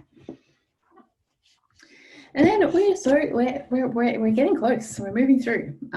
This is the Myrtaceae family, and so typically Myrtaceae, you're going to think eucalypts. It's go to. So for me, Metaceae is more native to Australian conditions. As we can see, common to Australia and warmer climates. They're generally woody, so they have that secondary growth and can be aromatic. And trees, shrubs. There's a lot of different species in this family. Just took a moment because I know that eucalypts, some of them have been renamed and reclassified as well. So as we go through, they moved over to a different family, just to be a little bit confusing with some of them. So the tip of my tongue, and I can't recall which one it is, but there are a couple of subfamilies to be aware of in the Metaceae family, and this is Myrtoideae and Leptospermioideae. I'll give you a moment just to practice that. You're on mute. Leptospermioideae.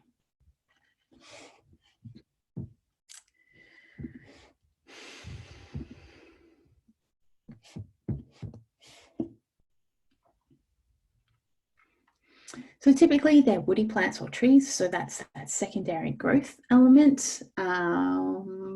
Oil glands present in the leaves, so you get an aromatic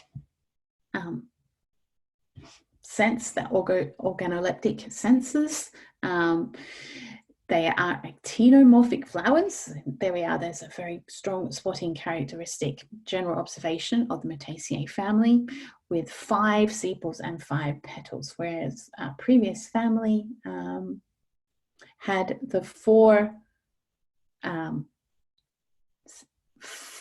petals and 4 sepals, so but still actinomorphic. So just as terms of classifying and comparing between the two. It's a good point there. It has numerous stamens, fruit is dry, often with a capsule, and an inferior ovary, making it epigynous.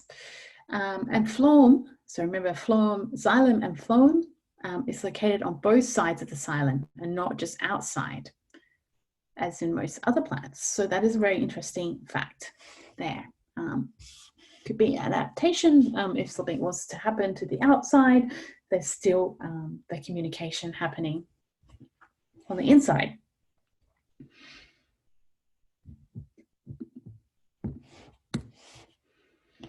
So as we know, stems are woody, has a secondary growth. The leaves simple, entire, opposite or alternate, or occasionally whorled, often dimorphic, capturing a lot there in terms of our leaves, usually evergreen, and will have entire margins without stipules. Is this ringing bells? Understanding the stipules. That's a really, so it just, as a looking at these different environmental adaptations, why is the phloem going on the inside and outside, not just on the bark element? And we just had a really good suggestion, and it's great that you're thinking this way in terms of adapting to the environment. So Rebecca's just said that the phloem adaptation might help for bushfires, and that's probably entirely correct. So yeah, definitely encourage that kind of thoughts and understanding that everything we see is some kind of adaptation to the environment. So good pick up there.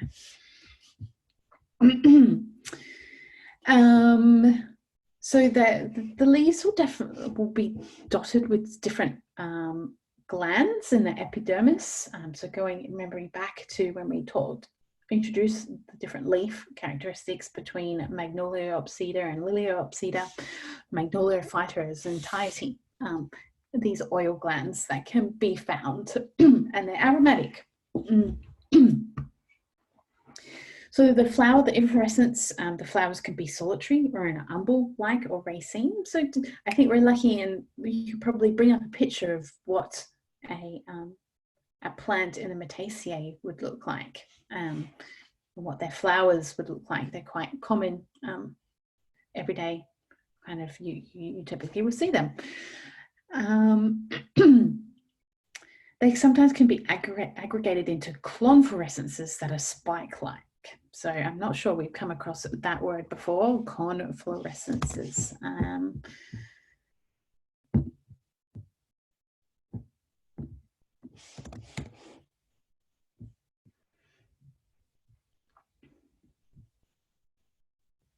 Any ideas what's a conflorescence? What would you guess at that?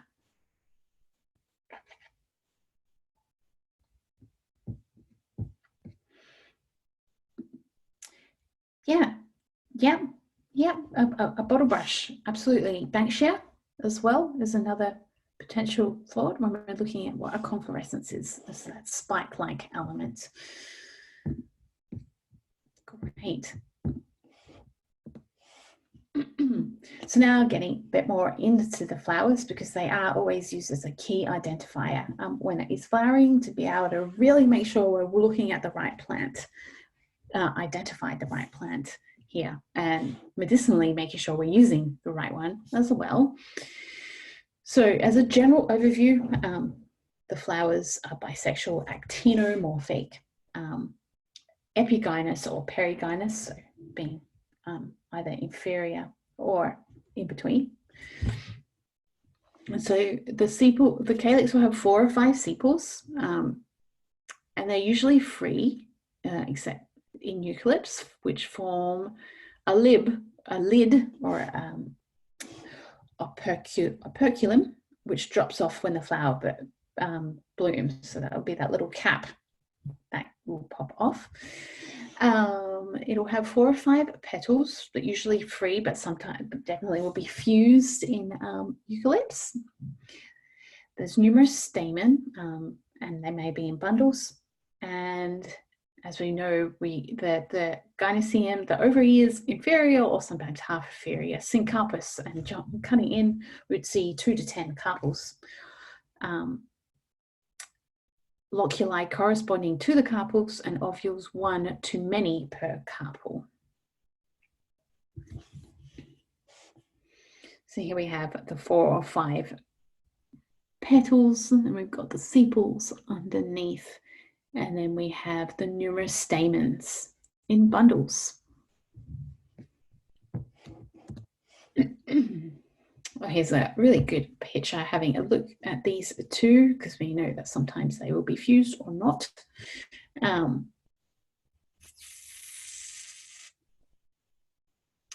So this has been called a staminal bundle. It has 5 of these groups or staminal bundles in a melaleuca. And a cross-section of a single melaleuca flower. This shows the stamens joined together in groups. So we're just seeing these different elements here. Bundled stamens, non-bundled stamens, all free.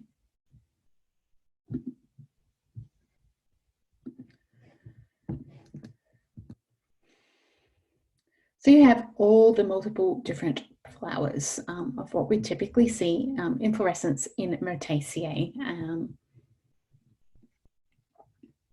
Lily pilly, I think, is quite common. I know in Queensland I saw a lot of lily pillies, Justizium paniculatum, Geraldton wax, a very common WA plant. Your bottle brush, Callistemon, subspecies, so they break out into lots of different species from there. Lemon myrtle, red flowering gum. So I think we're all pretty familiar with these plants, what the Myrtaceae family, what the flowers look like. If you were to do a general spotting, you could understand that. Do you agree? Everyone's pretty familiar with these ones?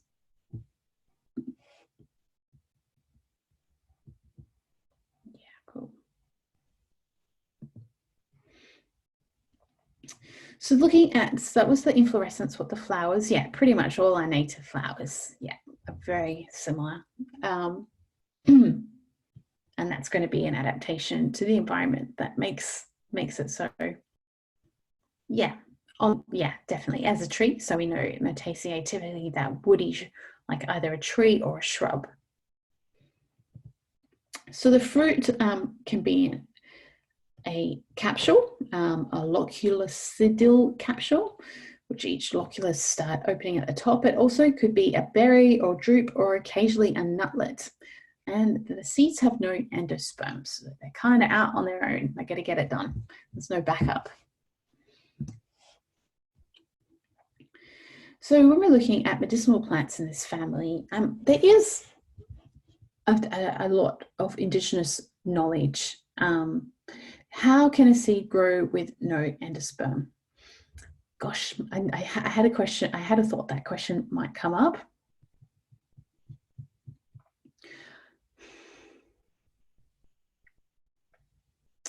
I'm going to get back to you on that one, Emma. Yeah. So, we have the plants. Do you remember the family that has a really large endosperm that we learned earlier this morning? Yeah, it's really interesting. Can you remember the plant with the large endosperm? That was one of the notable characteristics. We're looking at the seeds.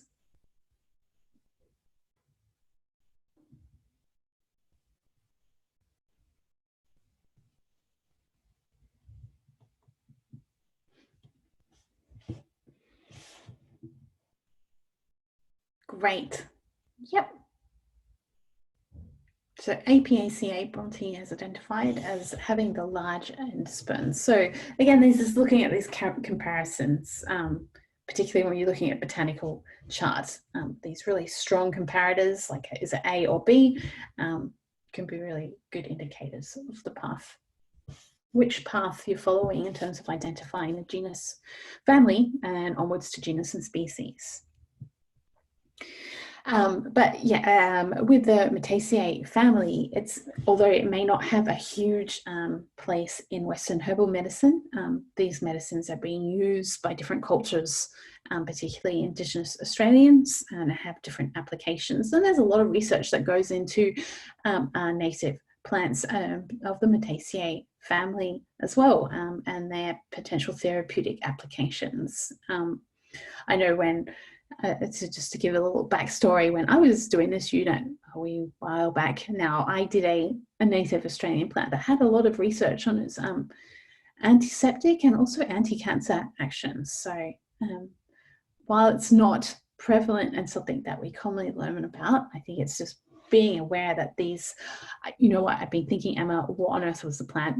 I'd have to go back through my documents and pull it out. But if I do find it, I'll let you know, because it was really interesting. But yeah, I think it's something to take away, that like having that cultural context to our plants, and having that knowledge to be passed down is really important. And it's not just to say, just because they don't have our typical medicinal applications, that they don't have some application therapeutic that's still being understood. No, please come with all the questions. It makes it much more interactive. And we can go off on tangents. It's a bit of fun. So when we're looking at, our melaleucas, our tea tree oil, there's cajeput oil. I don't know what that one is. I don't know if anyone's come across cajeput oil. And then Syzygium, my ability to say these large words is waning. Aromatasium, Matacium cloves also fit in here.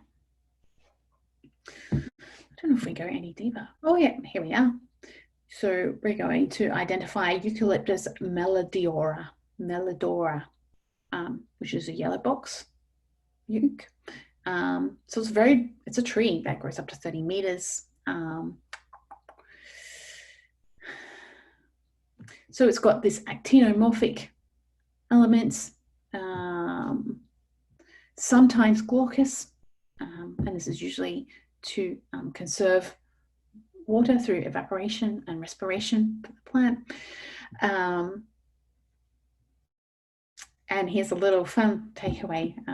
If it's nice and sunny where you're at, pull off, or you don't even have to pull off the leaf. You can if you want. You can take it. They're really good to get like a eucalyptus and put it in your shower, and then you release the oils and the heat. But you should be able to look it up to the sun and be able to see these potential oil glands embedded in the leaf epidermis.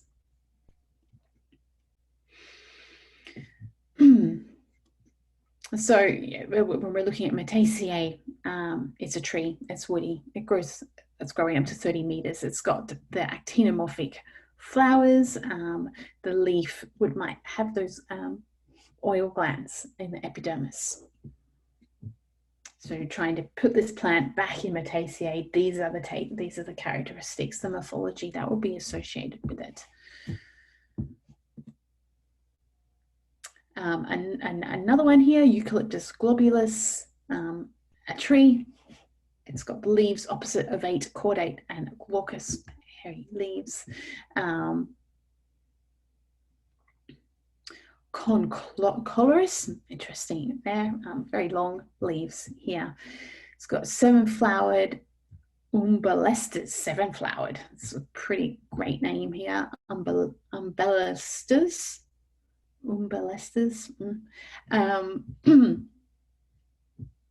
Again, glaucous. And with this one, we know that the volatile oils from the leaves, volatile oils are large molecules that will they'll carry, this is where the smell is coming from, those larger molecules. And it also has antiseptic properties for inhalation and topical use. So did kind of fly through that one, but I think this one's kind of speaks for themselves as they're woody. They're going to have actinomorphic. There's going to be a very familiar form of these plants that we'll identify as Metaceae. And onto our tea tree.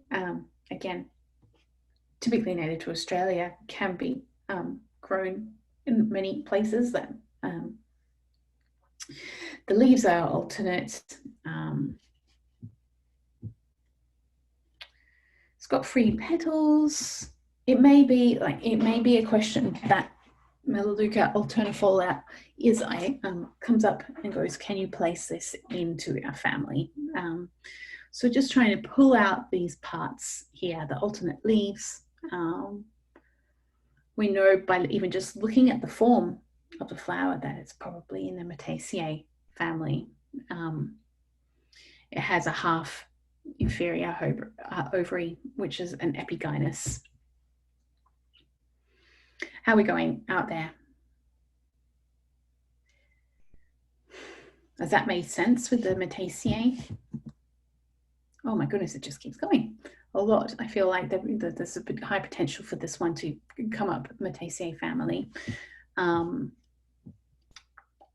looking for the common things, the alternate leaves. It is such, it is a lot. It is a lot. But it's that glabrous alternate leaves. It's going to have some oily glands. It's woody. It's a tree. Yeah, and like if we're looking at the medicinal qualities of these plants, they're typically going to have that antiviral, antiseptic element due to its volatile oils, and and it might be that further is yet to be explored there. It is a lot with this, particularly the Metaceae family. One more, just to wrap it up here. I think we're actually getting really close to the end of the lecture. Again, I'm just going to pull out the things that seem to be common. It's a tree, large. Remember, it's a shrub or tree. It has secondary growth. Large opposite leaves.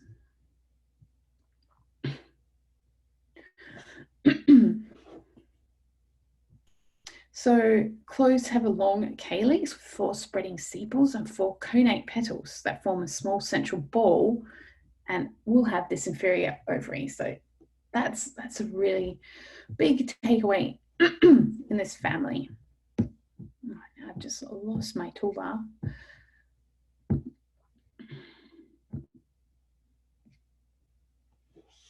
So that epigynous or perigynous ovary is really common. And giving a bit of a context, this plant is it uses spice and can be used as food as medicine application, and really has the historical practice as Ayurvedic medicine, traditional Chinese medicine, and also into our Western herbal medicine as well. And it has carminative and interestingly antithelminitic feel like that's spelt a little wrong, but as a potential worm for treatment managing worms outbreaks, anti-helmintic. I think that should just say anti. There we are. That's why it looks weird. Anti-helmintic actions. So if we were to look at this plant, large opposite leaves, so alternate. Quite a unique flower, this one, but it does have the capsule. My voice is disappearing, and that little cap that'll pop off the top when it does flower. So the operculum. I'm scared to push the next page because I'm sure there'll be another one that we'll have to go through, but we'll see. Interesting. We did Ranunculaceae. So it's just there just to be like, hey, let's go through that again. Papaveraceae, very last one. This one's fun. It's got a lot of good therapeutic outcomes, and with your Californian poppy, things like that. So let's wander through this. I think it's going to take 5-10 minutes, and then we'll break off into groups. So we've got 6 families to look at.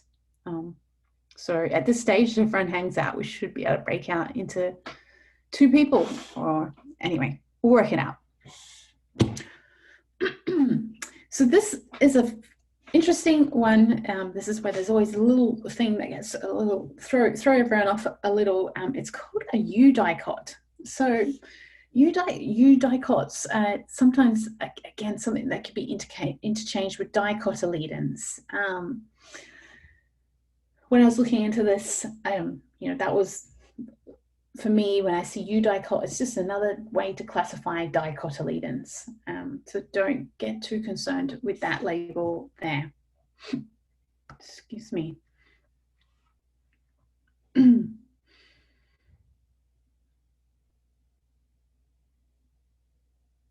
So this one is I think that's why this one is here, because it's in the Ranunculales order. So Magnolia obsceda, Ranunculales. This would be Magnolia obsceda here in eudicots, Magnolia obsceda, Ranunculales again, but Papaveraceae family. So it's got much small, it's the smallest one we've looked at, the smallest amount of species in here, enduring temperate to subtropical habitats. So it's having a great time in those spaces. It's mostly herbaceous, but some will grow into shrubs or small trees as well, and commonly known as the poppy family. And what we have here is a Californian poppy, or Scolzia californica. So looking at that general observation, spotting characteristics, it will have simple alternate leaves that are sometimes in a whorl, so remembering that whorl shape. The plants are hermaphrodites. Solitary flower in most species, and it will have quite a few stamens. So when you see a lot of stamens with a superior ovary, so hypogynous ovary, and the fruit in a capsule, you might think that it sits in the Papaveraceae family. They also have a very interesting adaptation with a developed duct system known as lactifers. So when we think about poppy and opium, it's all typically will be collecting also the seeds, but it's the capsule. Ooh, let's go back up. The fruit is usually in a capsule. Excuse me. So they produce that. If you were to scrape it, you get that milty latex, which can range from white, yellow, or red. And they are known as entomophilous, meaning they appeal to insects by being brightly coloured. Again, just an adaptation to encourage reproduction, that reproductive element, to ensure the plant will continue to produce phylogeny. So in this case, insects are the pollinators. So the pollen grains of these entomophilous entomophilous plants, brightly coloured, to attract brightly coloured and scented to attract insects. The pollen is generally larger than the fine pollens of anemophilous, which is wind-pollinated plants. So this is the plant's done this to, well, look, I guess we can't particularly know, but it's adapted to its environment where perhaps there was an abundance of insects at that time. It was like, oh, well, there's competition. I need to make sure that I can provide more nutrition, like more of a attraction for the insects to come in. So it's an adaptation. There's entomophilous plants, bright coloured, lot of scent.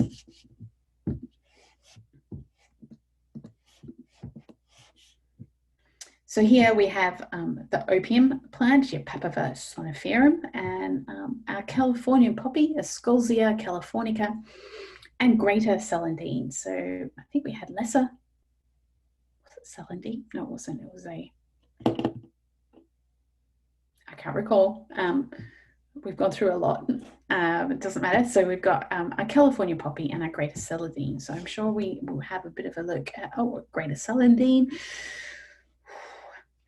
All right, so what's making this one stand out as part of the Papaveraceae family?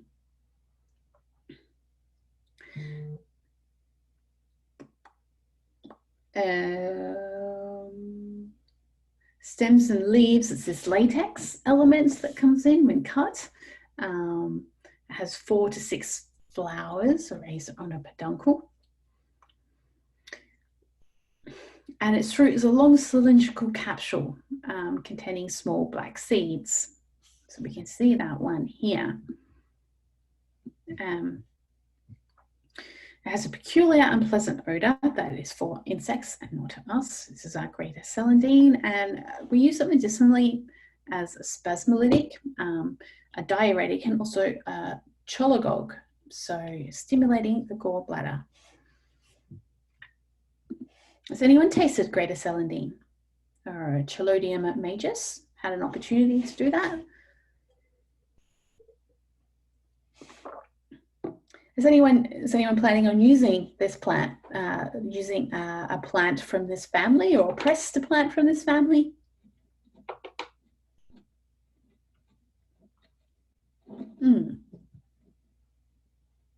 Yeah, it'd be an interesting one. I don't think I've not been able to find Californian poppy or Escolzia californica, but it would be a pretty fun plant to grow, I think.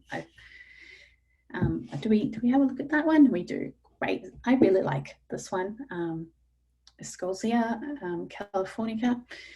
Such a really great anxiolytic, and also has the sedating elements as well, and can be a good analgesic, particularly put with other herbs of similar nature. Can work in a nice little synergism in there. I think if I was to wander in and see a field like this, I'd be very excited. Probably want to run through it. So getting back to what we're looking at is the characteristics. So it has these solitary flowers. The fruit is capsular. So I think this is really the takeaway with Papaveraceae. It's going to have a capsular fruit, and it might be in that silica, like what we saw with the greater celandine, or more in this case, as we can see here. Well, these are the buds coming through. So that in California poppy, it's the aerial parts that are harvested when flowering, and it's a dehiscent fruit, so a wet fruit, because obviously when we're talking, it's got that lactiferous elements, latex kind of action morphology coming from it.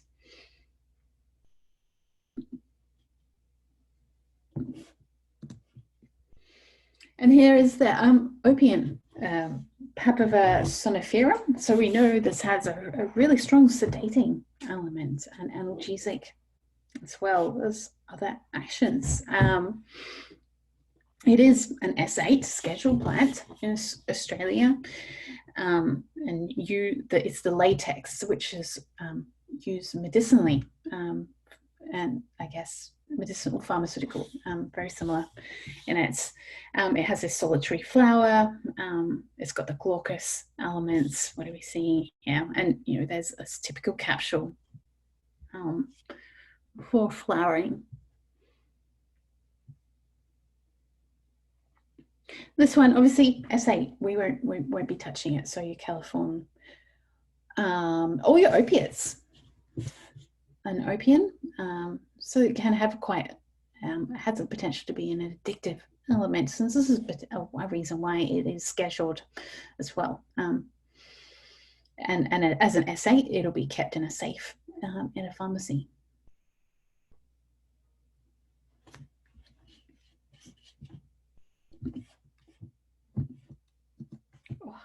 Click on a space that can allow. Oh, here we are. So this is where you can score it and collect the latex. You can also, poppy seeds are used medicinally as well, but remembering it is a scheduled medication. So it is one of those, much like I'm always going to bring myself back to medicinal cannabis or cannabis sativa. It's grown securely and under legal jurisdictions. So putting it in that same bucket as that. And this plant is very strong economic, has those an important economic plant, as well as its medicinal qualities, but it's because of that opiates, the addictive therapeutic elements, that it is that scheduled.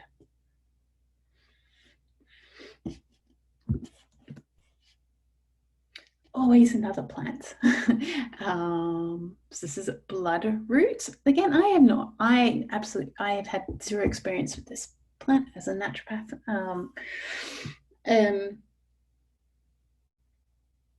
Sanguinaria canadensis. See what we can. This one has a rhizome, so that's interesting.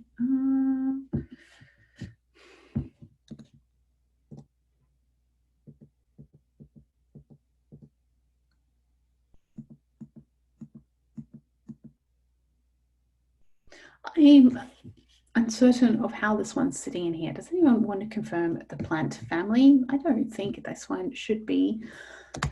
It might be a little extra.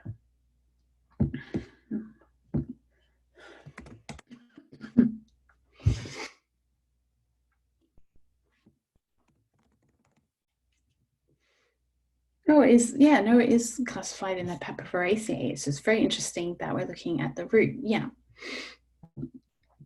Particularly as it wasn't introduced in this bit here. So it is a little bonus. So the the part obviously is bloodroot is very indicative. What part of the plant is used therapeutically is the rhizome. And it has a very long growth, 4 to 6 years until it's mature enough for use. It's an expectorant, spasmolytic, emetic, and antiseptic qualities. The leaves, again, glaucous seems to be a commonality for Papaveraceae. Less of that capsule-like elements. A lot of stamens though, so that's another. Black self, yeah. Great, thanks, Sarah. Oh, and Emma, thank you. Yeah. And so this is one that is restricted. That would be why it's not used. It is restricted in Australia. Because of its, I think it's so blacks. It forms part of black self. So if you're not aware of black self, have a Google around it. It's usually a topical treatment, and investigate that for yourselves. Being very critical of the information out there. So maybe it isn't restricted, but it's, like I said, it's not anything that I've come across of. I think maybe that's something you can have a look and see if we can access it in Australia. I think it's just restricted in certain forms. Black self is the product. Black self that's commonly being referred, that this forms is a restricted, illegal product in many states. So sometimes can be used for veterinary purposes. That's getting a little off track. Interesting that one was popped in there. Oh, okay, so Austral has the powder. Very good. Thank you, Emma. You're quick to get to the bottom of that. I like it. So it does have poisonous seeds in it as well. So this is why we do not concentrate on using the flowering part. It is the roots, but it does have a very long growth time. Right. It's been a lot, this one, and it really would be helpful if you can just read into a couple of these families or become familiar with a couple of the plants of the families for next session, and then you can bring any questions, and particularly if you know if any of the plants you pressed or are using in manufacturing are in these families, have them by you and pop it up to share. It's really helpful, I guess, in this online environment to be able to share that, and also, you know, you can get a bit of feedback as well on how you're going. Are there any questions or anything from the day? Yeah, no worries, Sarah. That's great. Not a problem. Any questions, just shoot me an email or whatnot. Yeah, and just go through that table. I'll quickly pop up the table.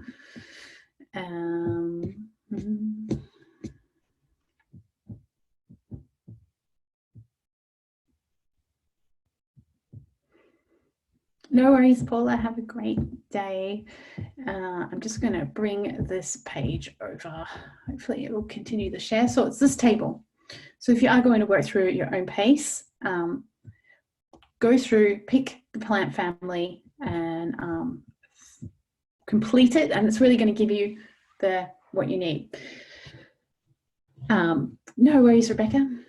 Enjoy the rest of your day.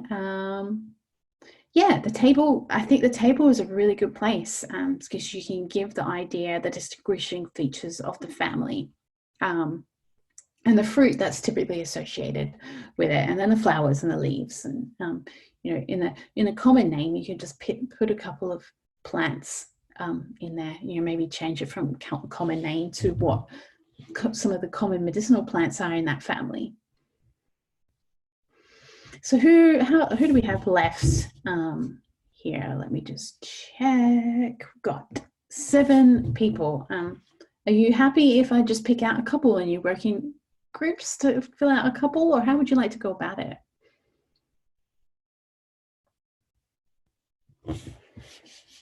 And are there any family? I think the family is probably, I might just split it up into 2 groups. What if you fill them out? Well, you're well ahead of the game, Bronte. Good job. So you're welcome to stay and you know, help and just have some chat with some of you now online cohorts and fill some gaps there. But I think what the families will look at is Apiaceae and Asteraceae. So what I'll do is I'll split you up. I'll create those. Yeah, whoever lands with Bronte is going to be also ahead. I will just pop you into breakout rooms and we'll just hang out there for 10 minutes and I'll jump in each room and we'll see how we go. So just bear with me while I get onto the breakouts. And it randomly puts you in, so I don't get to choose, just so you know.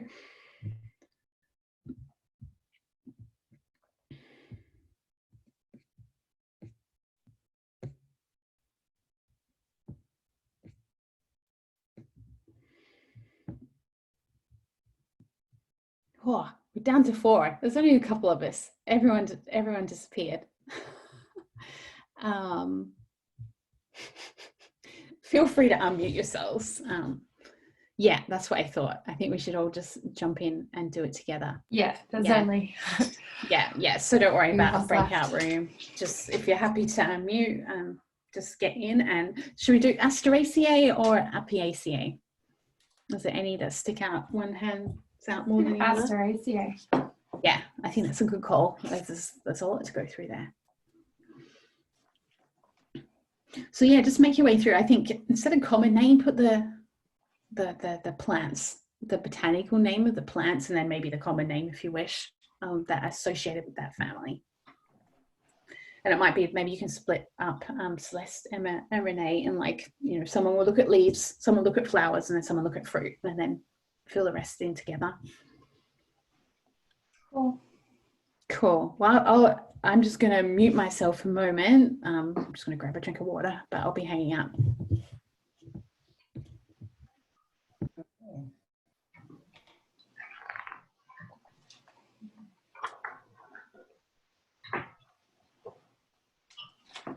Should I have a look at the leaves?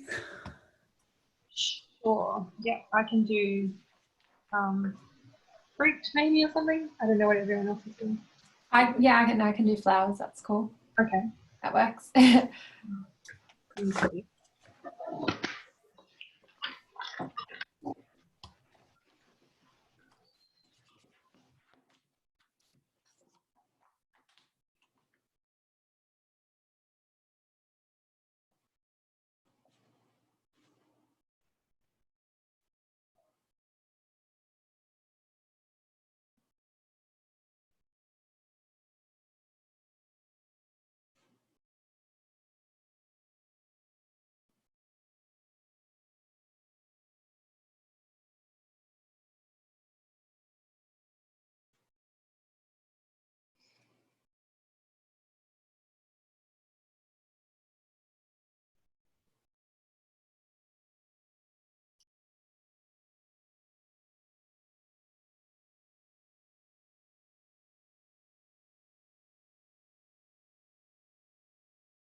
How are you guys going? Yeah, good. I think I've got it all. Yeah, same. The fruit one was pretty straightforward. You got it all coming together? Yep. Yeah. Yeah. Great. So maybe what were some of the plants in that family? So Achilles millifolium, yarrow. Yeah, Achillea millifolium. Great. Dandelion. Dandelion, yeah, Taraxacum officinale. Let's scoot up. Echinacea. So what's the botanical name for echinacea?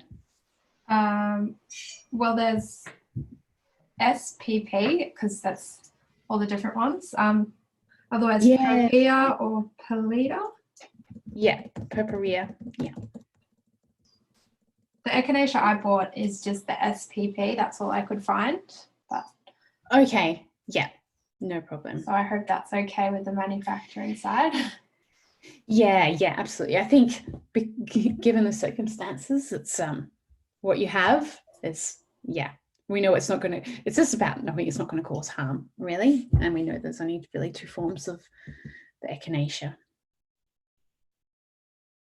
Yeah, so these are our different plants.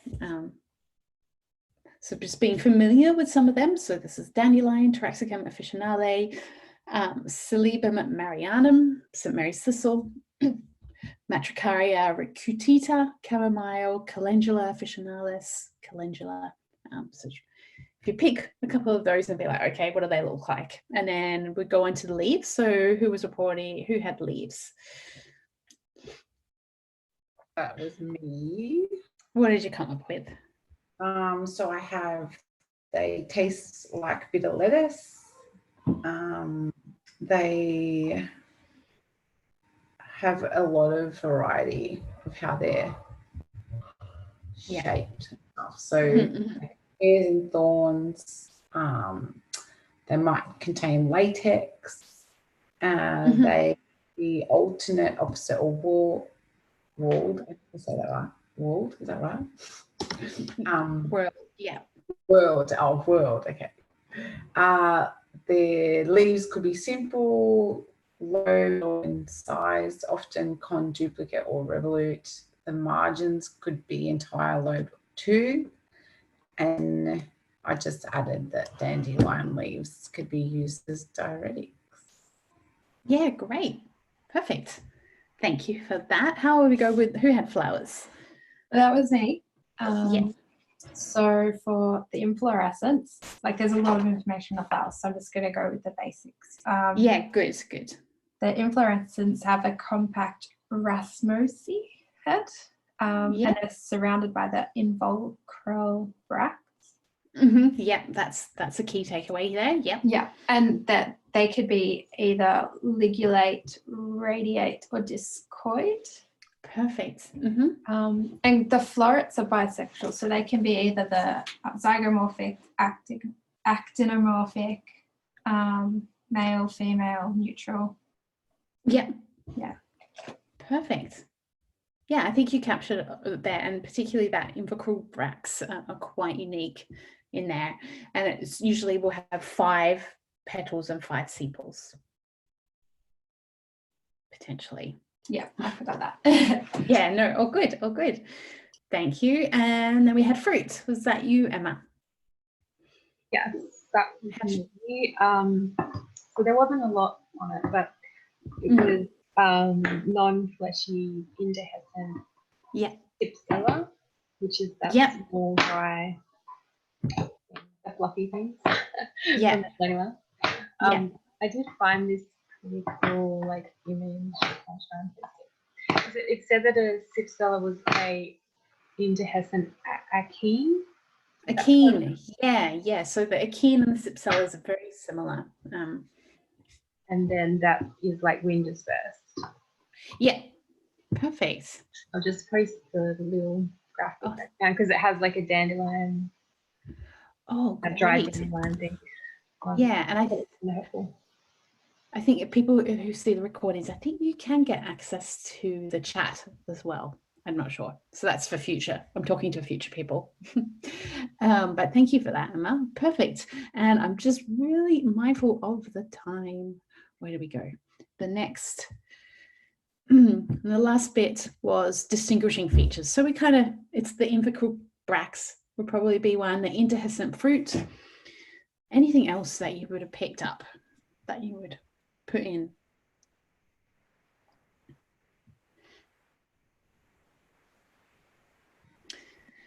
I think the Cipsella kind of like pretty standout. Yeah, I think so. And usually if we're looking at the stems, if it's going to be pulled up, it typically would be a taproot, would be something that would say potentially you're part of the Asteraceae family. Small flowers as well, like as in a general observational characteristic. Cool. Well, it's going to kick us off in like 30 minutes. It just shuts down. So thank you for hanging out and wrapping up with the tute today. I really appreciate it. And I think this is a good, like it's a good place to practice and you got the space for it. So just go through and fill out those tables. And I think it's really going to be good prep when it comes to recall and coming to the quiz and understanding the characteristics. So on that note, I'll let you go. Have a great day. And as I said, I think I'll be able to get on the LMS. So I'll direct most questions to there, but if you want to send me pictures or have any other issues, send me an email. Awesome. Thank you. Thanks very much. You're welcome. Thanks for joining. We'll see you next week. Bye.